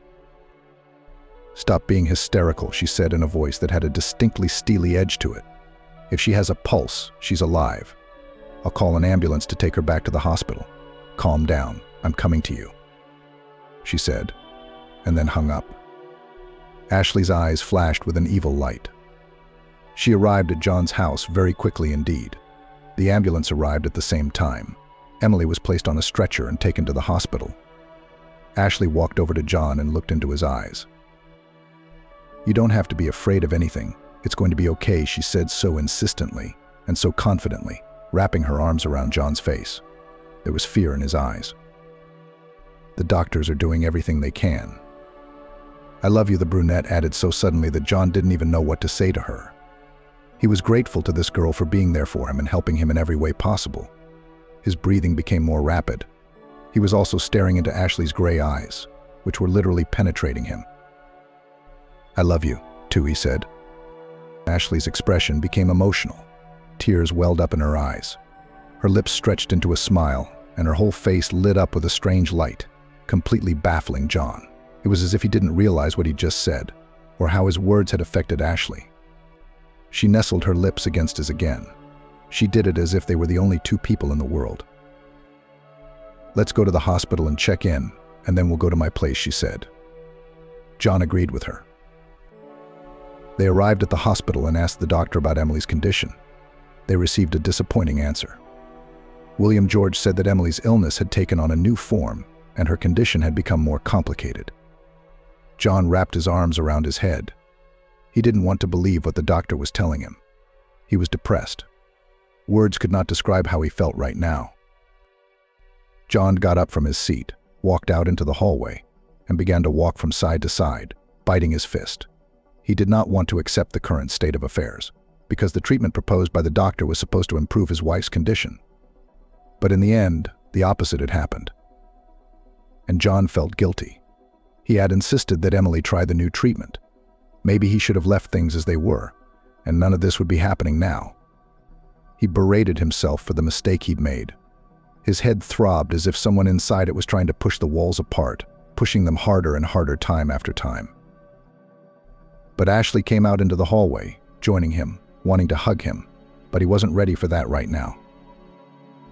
"I understand how you feel, but we don't have to give up," she said. Her words only made John feel worse. Ashley told him that the best thing to do now was to go home and get a good night's sleep. "There's not much you can do for your wife in your condition," Ashley pointed out. John listened to her again, and they drove to her house. "I neglected her. I betrayed her," the man said, sinking into guilt. "I shouldn't have done it. There's nothing I can do now. What a fool I am. What an idiot. She really loves me. She's faithful to me. And I left her in this state," John said, sitting back in his chair. The top 2 buttons of his dark blue shirt were undone. He was rubbing his chin and cheeks, which were covered with fine stubble. "What about me?" Ashley asked suddenly. "Don't my feelings for you count? My sincere love for you? Do you think that's just a bunch of empty words? How am I supposed to live with that?" She sank to the floor in front of him. John distracted himself from his self-destructive thoughts and looked at her. "You haven't thought about me at all, because I love you too. What am I supposed to do about it?" she asked him, her gaze demanding. Then she grabbed his hands and began to cover them with small kisses. "Are you going to leave me now? Will you leave me? Forget me?" Ashley asked jokingly, looking into his eyes. Ashley's eyes were desperate and bewildered. John took her hands in his. "Wait, that's not what I was going to say at all," he said, fearing to see the distress on Ashley's face. "But that's exactly what you're saying. You're saying you love your wife and regret getting involved with me. You're willing to abandon me when I need your support the most. God, how am I supposed to get through this?" Having said that, Ashley tried to go upstairs, but John held her back. "What are you talking about?" he interjected. His emotions went from self-recrimination to Ashley's depressed state. "Michael," she said barely audibly, putting a hand to her lips. "What's wrong with him?" John interjected with a frown. "I was going to tell you later, but what does it matter now? I got a call from the emergency services yesterday that Michael was missing," she said, turning toward the window. John lit a cigarette, probably trying to calm himself down. He too rose from his chair and hesitantly wanted to approach her, but stopped halfway. "Wait, but how did this happen? I mean, you said he was fine, and you talked on the phone regularly." He looked at her slender figure, clad in the black lace cardigan that suited her so well. "Yes, that's right. We've talked often, but there's been no messages from him in the last few days. I got worried, but I had no contacts to find out what was wrong with him. So I called the search service, through their channels. They found out that a certain Michael Alexandrovich had disappeared without a trace. That sounds strange. Where could he have disappeared to?" John asked. Ashley, standing with her back to him and looking at her reflection in the window, took a deep drag on her cigarette smoke. "It's awful," she said in a shaky voice ready to turn to crying. John came over and put his arm around her. "But why didn't you tell me about it right away? The more time passes, the harder it is to find a person." He waited for a response. Ashley took her time answering. She smoked quietly, put out her cigarette, then turned to John. "I had too much on my plate at one point. I wasn't just thinking about myself, I was thinking about how to help his wife. I tried to handle it on my own, especially since you have your own worries. Your wife needs help, too. You didn't immediately hire a good doctor for her, did you?" Her voice took on a steely tone. It slightly confused and stunned John. He didn't understand what Ashley was getting at. "You know, I've been doing everything I can to make my wife better. But God knows, things took a different turn." John began to make excuses. Ashley decided to stop talking this time. Walking over to him, she put her arms around him. "You're all I have left," she said. John was overcome with guilt again. He realized that he had no right to leave Ashley alone right now. They spent that night together, comforting each other. The next day, after waiting for John to leave for work, Ashley went to run some errands. Before going out, she took a bath and picked out her clothes. She put on a beige suit, which looked stylish and not too revealing, and completed the look with earrings, a chain, and her favorite perfume. After assessing her reflection in the mirror, she left the apartment. Ashley knew exactly where she was going. Her cab stopped outside the hospital. She walked confidently toward the main entrance. Ashley didn't come here to see Emily. Almost at the end of the hallway, she turned right and opened a door with a sign that read Chief Medical Officer William George. "Oh, you, my dear. It's good to see you," he said, rising from his chair. It seemed he and Ashley had been acquainted for a long time and knew each other quite well. They exchanged welcoming kisses. "You look lovely," as always, the doctor commented on his guest's appearance. "I came to tell you that it's time for us to speed up the process. Don't you think so?" she asked the doctor. He spat in his chair, put his foot on his leg, and put his hands on the armrests. Definitely felt like a king. "Yeah, what do you suggest?" William George said playfully, taking out 2 small glasses and a bottle of white wine from the minibar. He poured just a little into the glasses and held one out to Ashley. "Let's at least drink to our meeting. It's so rare to see you anymore. I miss these moments," he said. Ashley looked at him and took a deep breath without answering. She remembered how he'd picked her up on the street when she was very young, given her shelter and food. Never tried to keep her close to him, but Ashley realized herself that she needed to stay close to him now. And only when she felt her own strength, expressed her desire to live independently and separately from him, she rented her own apartment and began to live again. Except she didn't know how to live any other way. Thanks to William George, she learned to seduce men, to fall in love with them, and then, having obtained the desired result, to part with them coldly and ruthlessly. The worst of it was that this man could give her everything but true love. Ashley, who had lived with him for 4 years, could not get rid of her consumerist attitude toward men. And now that she was on her own, she'd met them time after time and used them. They were all different, each good in his own way, young, interesting, promising just the kind of men this girl needed. She got to know them, fell in love with them, took what interested her, and then parted. This went on countless times, and there was no way this girl could stop. She did not know how to live differently, because she knew how to behave with the opposite sex only like this. Unfortunately, she was too uptight and closed to be real to them, and so she was only able to communicate with them superficially for her own benefit. Ashley was far from stupid and had caught herself thinking that more than once. But she was unable to change her behavior. It was more difficult than she had imagined. But despite this, there was always one person in her life to whom she could return at any moment, from whom she could ask for help, and who could take pity on her. That was William George, and this time she had come to ask for his help again. She needed to speed things up, for she could not wait long enough to avoid arousing unnecessary suspicion. "I need your help again," Ashley said, clutching the thin-stemmed glass in her hand. "What are you talking about?" The doctor asked her again. "You know what I mean," she replied. "You must remember that I am always ready to help you, because you are like a daughter to me," he said.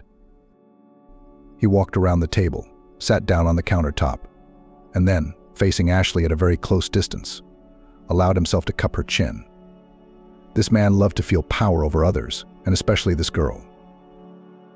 William reached forward, wanting to touch her lips.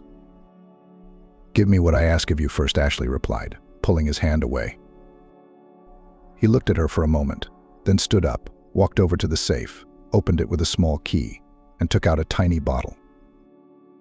"Here you go, and don't forget your precautions," he said, sitting down on the edge of the table again and folding his hands on his knee. It was like he was waiting for Ashley to go a little softer on him, but she kept her distance. And they both felt it. When Ashley got home that evening, John was already here, having made them both a light dinner, and was glad to have Ashley to keep him company. She asked how his day at work had gone. John replied that things were holding steady. When both of them had satisfied their hunger, they were still in the kitchen talking about their various chores. "I brought some medicine. You should give it to Emily," she mumbled. immediately handing John a small vial. "What is it?" he asked. "Believe me, the glass contains something that will help your wife," Ashley said. "Where did you get it?" he asked again. "Money. It's not that important anymore. What's important is that we have something we can do for your wife," she said, not wanting to go into details. Ashley's words always had a surprising effect on John. Maybe it was the effect of falling in love. The day John had come to visit Emily, he'd done everything Ashley had told him to do. He piously believed that Ashley wished nothing but the best for him and his family. Pouring water into a glass, he opened the vial and poured its contents into the water. Emily's appearance left a lot to be desired.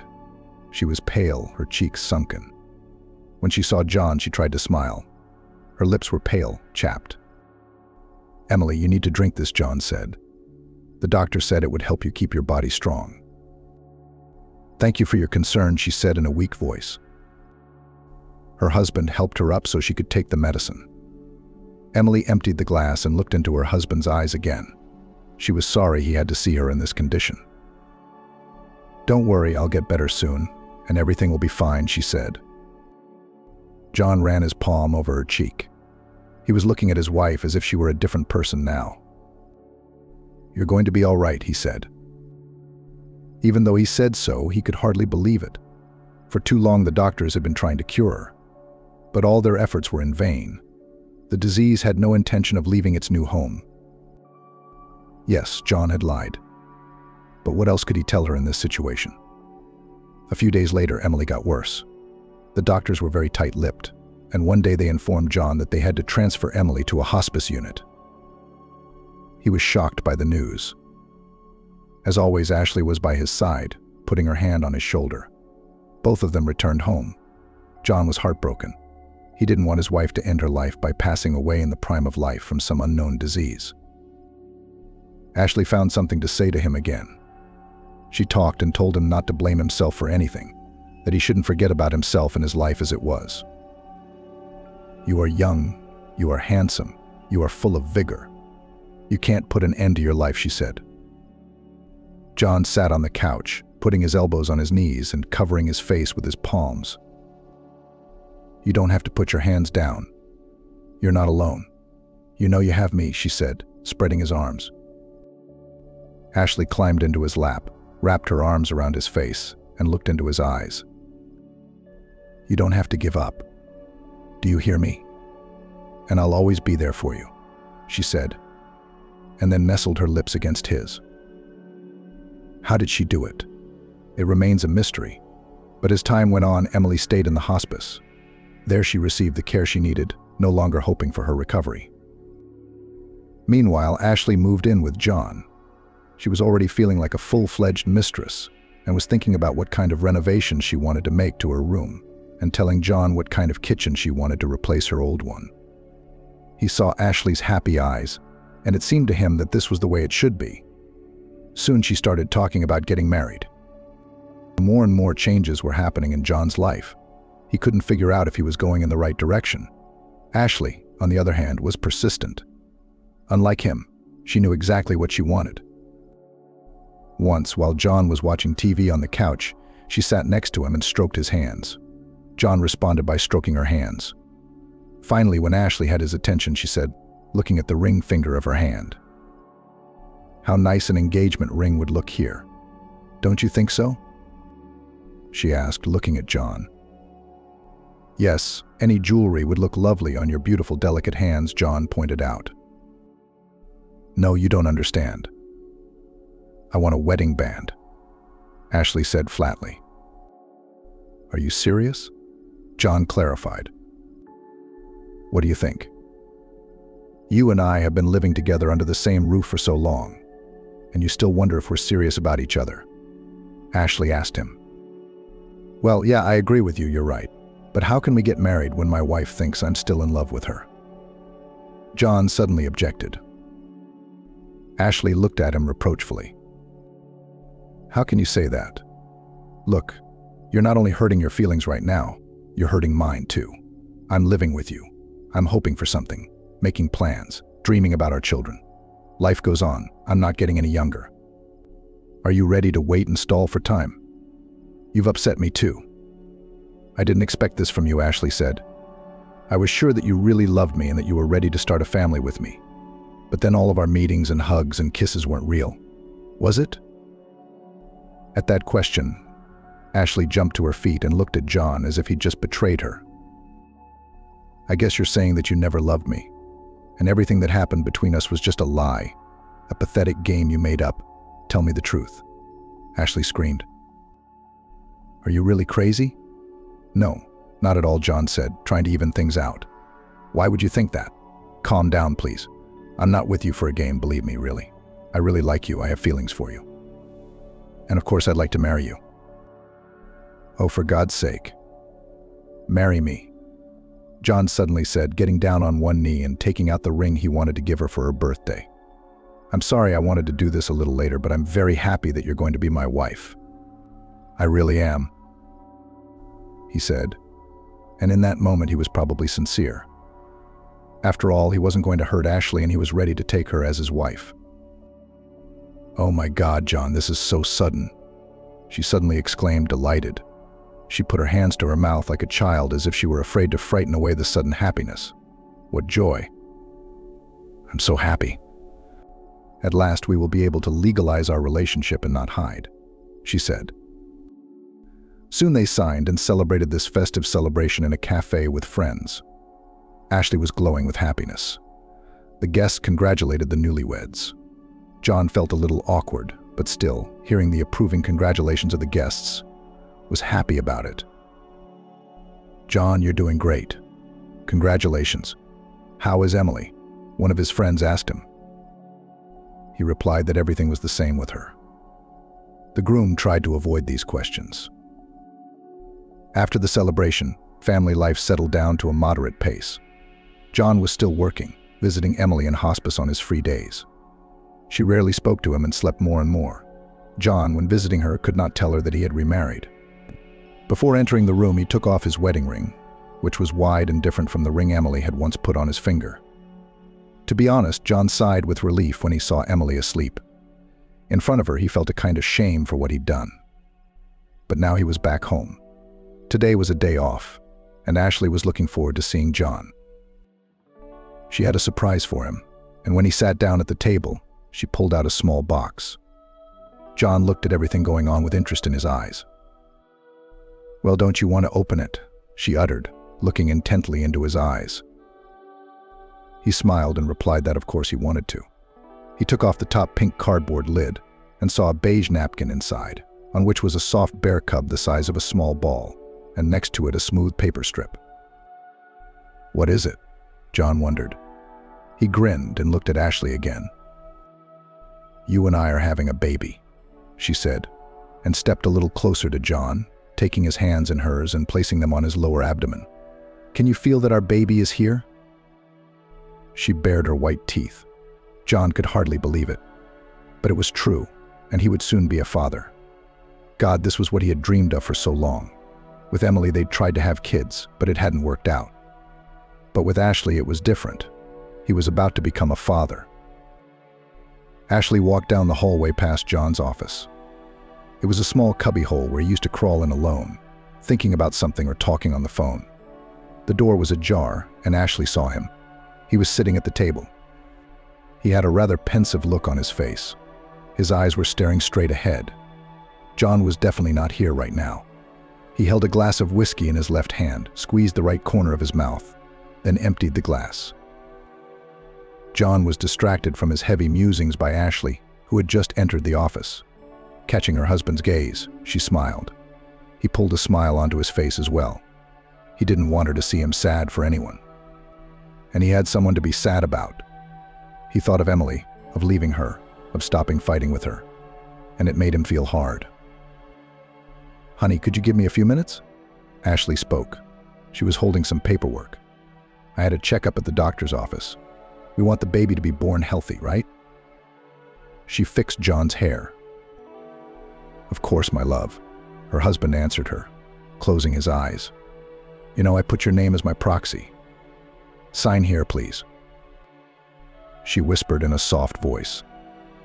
John, without a second thought, took the pen, and without reading anything, signed his name in the lower right-hand corner. "Thank you, my good man." Ashley leaned over to kiss him. "Are you going to bed or are you going to stay here a while?" she asked, tucking the papers behind her back. He replied that he would stay a little longer and he would join her in bed. "I'm waiting for you," the mother to be added, and left for her room. Ashley put the papers in her bag, then undressed and lay in bed. Her eyes were open. She wasn't going to sleep. She waited for John to come in, but he was in no hurry. He poured the whiskey again, emptied the glass again. He was not feeling well, to say the least. It would seem a happy new wife, a child in the future. But no peace of mind. And he knew it very well himself. He thought about his ex-wife and how she had stopped recognizing him. She'd gotten really bad. John tried to think about the present, about what he had now, but his thoughts kept coming back to Emily. While he was enjoying his new family life, she was slowly fading away, day by day. The next morning, a young doctor entered Emily's room. He was taller than average, had blonde hair and an equally blonde, close-cropped beard.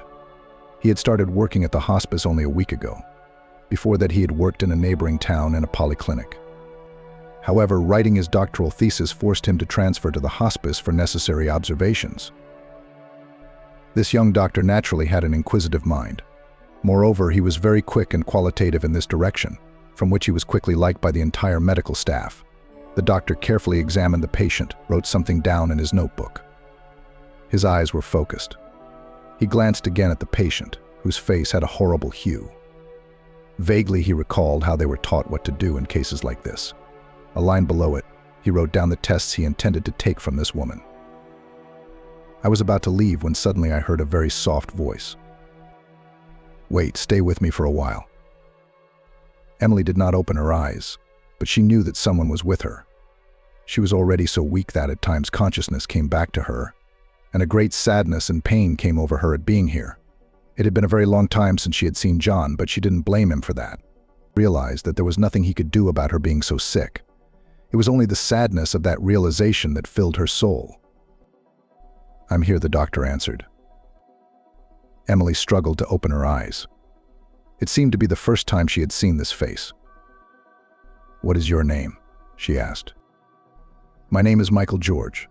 "Michael to you," he said. "I'll need to run some new tests on you to see what's going on." "Go ahead, doctor, I don't care anymore." "I already know there's only one end," she said with difficulty. The doctor did not answer her. He understood that her condition was grave, but something was definitely confusing him. And the practice he had under his belt told him that this woman might have been misdiagnosed. But when he took all the necessary biomaterials and analyzed them, his hunch was confirmed, and he immediately started the treatment according to the new scheme. And one day when he came to visit Emily, she was already waiting for him. She was still lying in bed, unable to get up. Even so, her mind was clearer. "Good morning," she greeted the doctor. He answered her in the same way. His lips turned up in a smile. "You're in a good mood, I see," he asked as he came closer. As he had all the previous days, the doctor checked her pulse and blood pressure, felt her lymph nodes, and drew blood. Emily held his gaze. "How do I know?" "Your face is very familiar to me," she said suddenly. Michael looked intently into her eyes. "Yes, that's right. I've definitely seen you somewhere before," she said, "but I can't remember where." The long stay in oblivion had weakened her memory a little. "Unfortunately, I can't help you with that.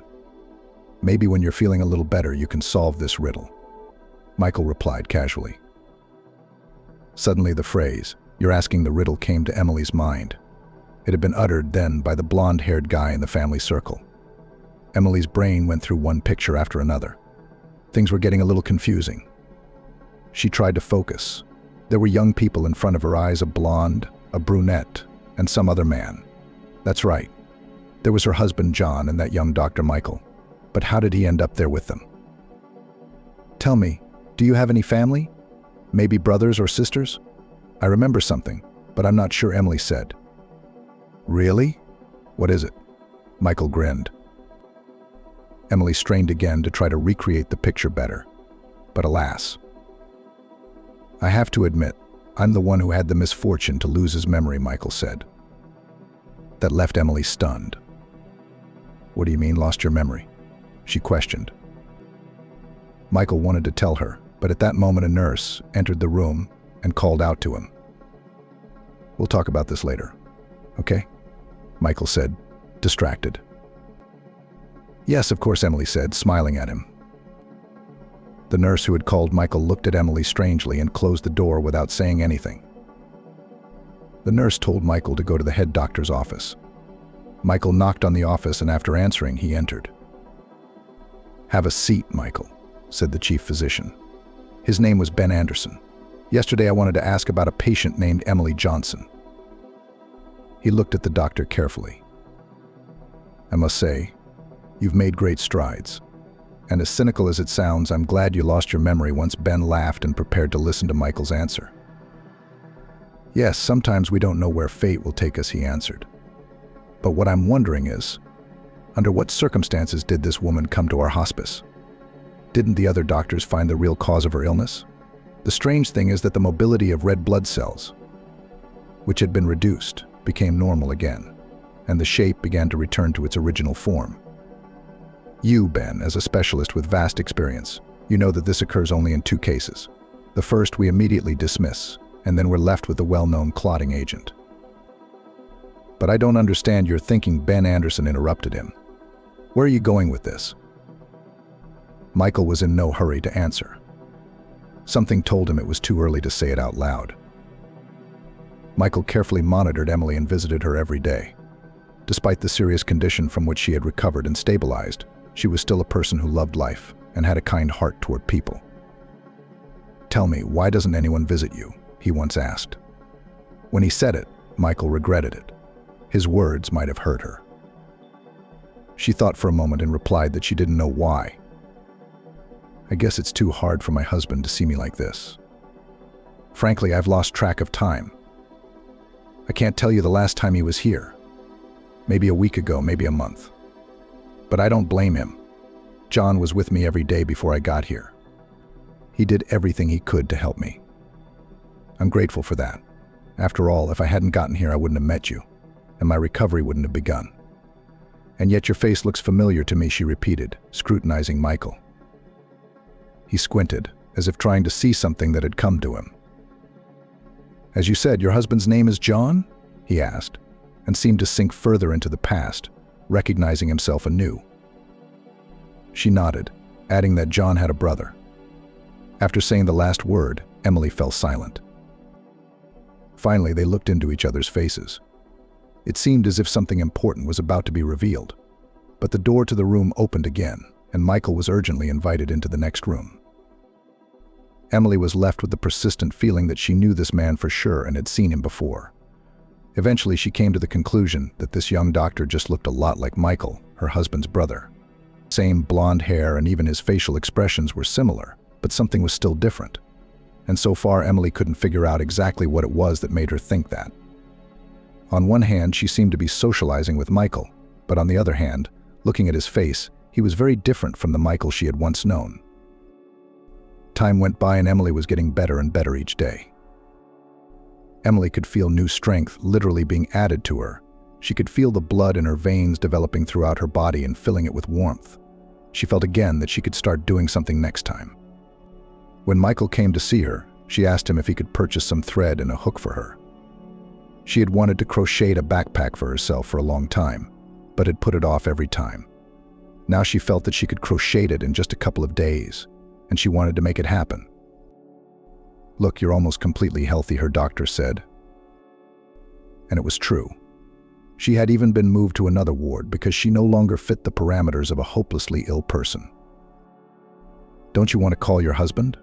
After all, you are no longer without strength. You can talk to him about something, Michael suggested to her. But when he saw Emily's saddened look, he realized that it wasn't that simple. I called him, but his phone was always out of range. I don't know what to think. Maybe he left town altogether, Emily said, a little confused. Yeah, that's a little strange.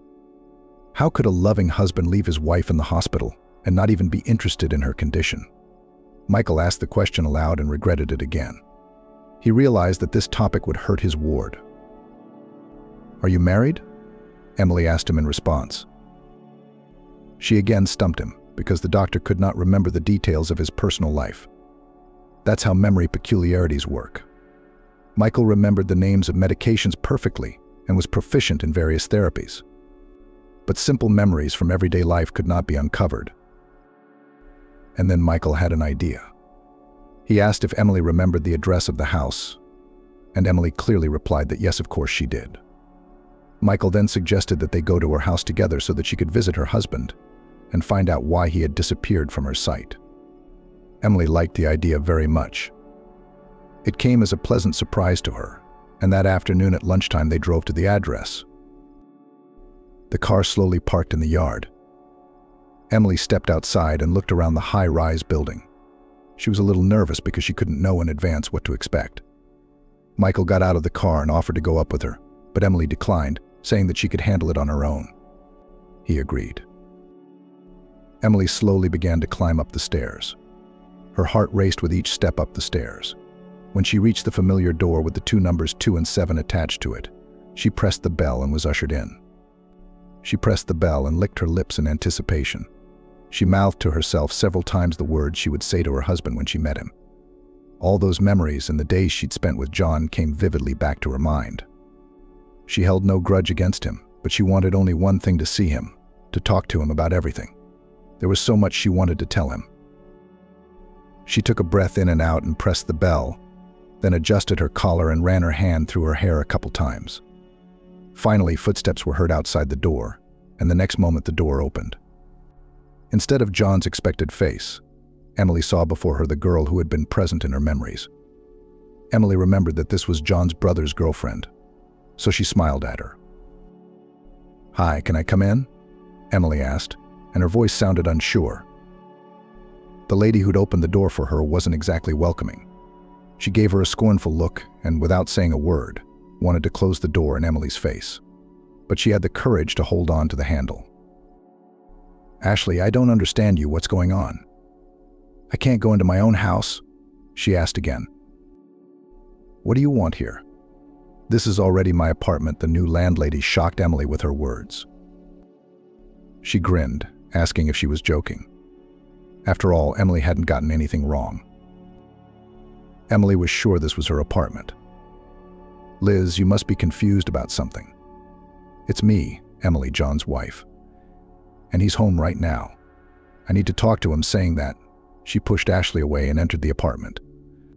The latter realized that she would have to make an effort before this fool would realize that she was no one else here. Emily entered the apartment, looking in every room, wanting to find John, but he was nowhere to be found. "What's going on here? Where is John? What's wrong with him?" demandingly asked the guest. "And that's none of your business," Ashley replied rudely. She realized she wasn't going to get rid of her that easily. But the insolent lady had a trump card in her hand. Without a second thought, Ashley went to the closet, pulled out a file folder, threw it on the table, and unfolded it in front of Emily on the right page. "Here, look, everything you wanted to know is printed in black letters in white. Read as much as you can." Saying this, she stepped back a little, crossing her arms over her chest. Emily began to cursorily study the documents with her eyes. The more she read each line, the more horrified she became by the minute. Her eyes rounded. She really didn't know what to say to that. "But how did this happen?" she asked, raising her eyes to Ashley. She silently held out her right hand in front of her. A ring sparkled on her ring finger. "That's not true." "You're lying," Emily said in a raised voice, wishing it was all a lie. "I did call John, didn't I? His phone was off exactly the same as yours." Emily spoke the last words slowly, as if she'd just realized what was wrong. "Did you really set this whole thing up?" Emily questioned. But it was probably rhetorical. Ashley wasn't going to answer her at all. "I don't have to explain anything to you. Whatever you need, I've answered it. I've shown you the documents. Now, if you would be so kind as to leave my apartment." Ashley mumbled and walked to the door, opening it to get Emily out as quickly as possible. But as soon as she opened the door, she was immediately confronted by John. Her surprise took her breath away. She opened her mouth to say something, but nothing came to mind. But John, seeing his ex-wife behind her, who was standing on her own 2 feet and looking fine, was taken aback. "Emily," he said her name as if he hadn't expected it. Emily looked up at him and her eyes involuntarily began to fill with tears. John immediately took a few steps toward her, wanting to hug her, but Emily pulled back for some reason. "Emily, I'll explain everything to you. I was told you were transferred to another facility. I looked for you, but no one could figure out what I was asking of them. I can't believe it. You've recovered," he spoke the words. Emily listened to him, not knowing what to say back, as if it was too late to try to clarify anything now. "Oh God, Emily. Oh God, I'm so sorry," John was saying. Then suddenly he threw himself at her feet. Emily was completely confused. She didn't know what was happening. How could she be so abruptly left without everything? But at the same time she couldn't see her husband, whom she still loved, suffer. "You weakling," Ashley pronounced. She did not recognize the manifestation of human feeling. She believed and was firmly convinced that it was merely a manifestation of weakness of character. Emily told John that she had tried to let him know about her health, but his phone had been off the whole time. John gave her a surprised look, because he was the one who had been calling Emily, and her phone was always busy. He immediately pulled it out and called his ex-wife again. As stated earlier, the answering machine answered. John then went into his phone settings and discovered that someone had blacklisted Emily's phone and had also set a call barring on that number. The first thing John did was turn to Ashley and gave her a questioning stare. She stood there with a nonchalant look.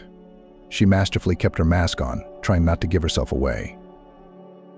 "Okay, John, it doesn't make any sense now," Emily said.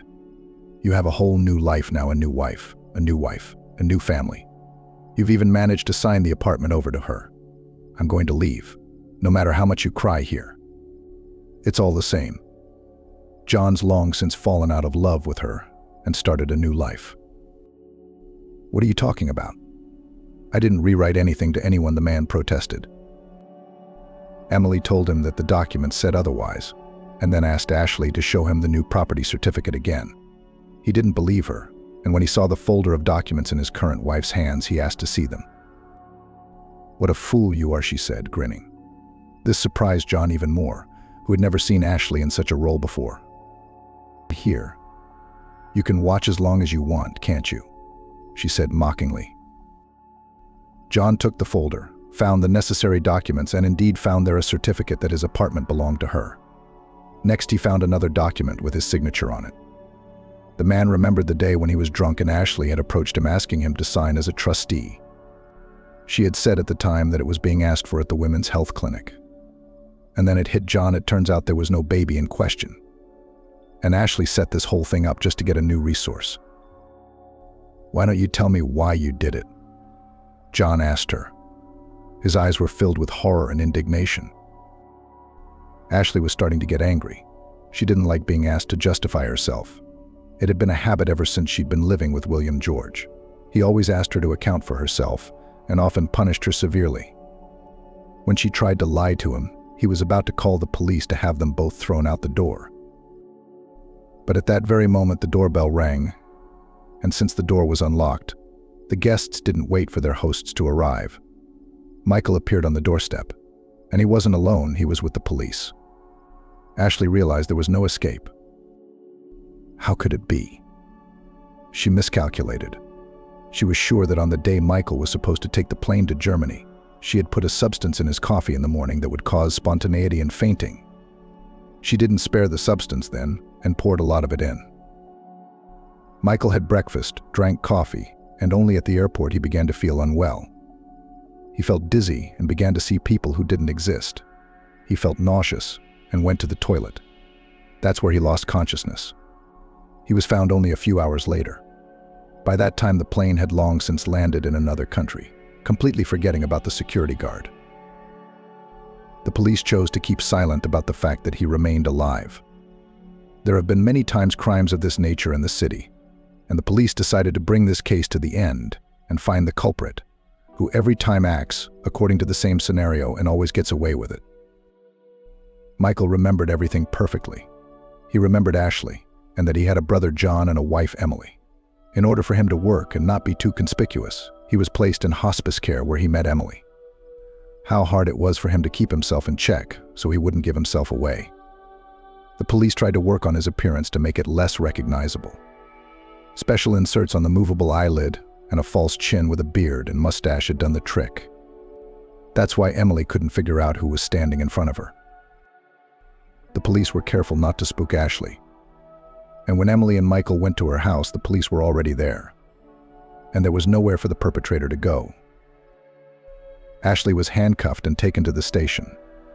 She was not going to be responsible for this alone, and that's why she told everything about William George. But he was more cunning and managed to escape abroad. John and Emily Johnson talked about a lot of things. They had a lot to discuss, found the strength to forgive each other and start living again. And as for Michael, he continued his work as a doctor, putting in his piggy bank of experience one more unique case.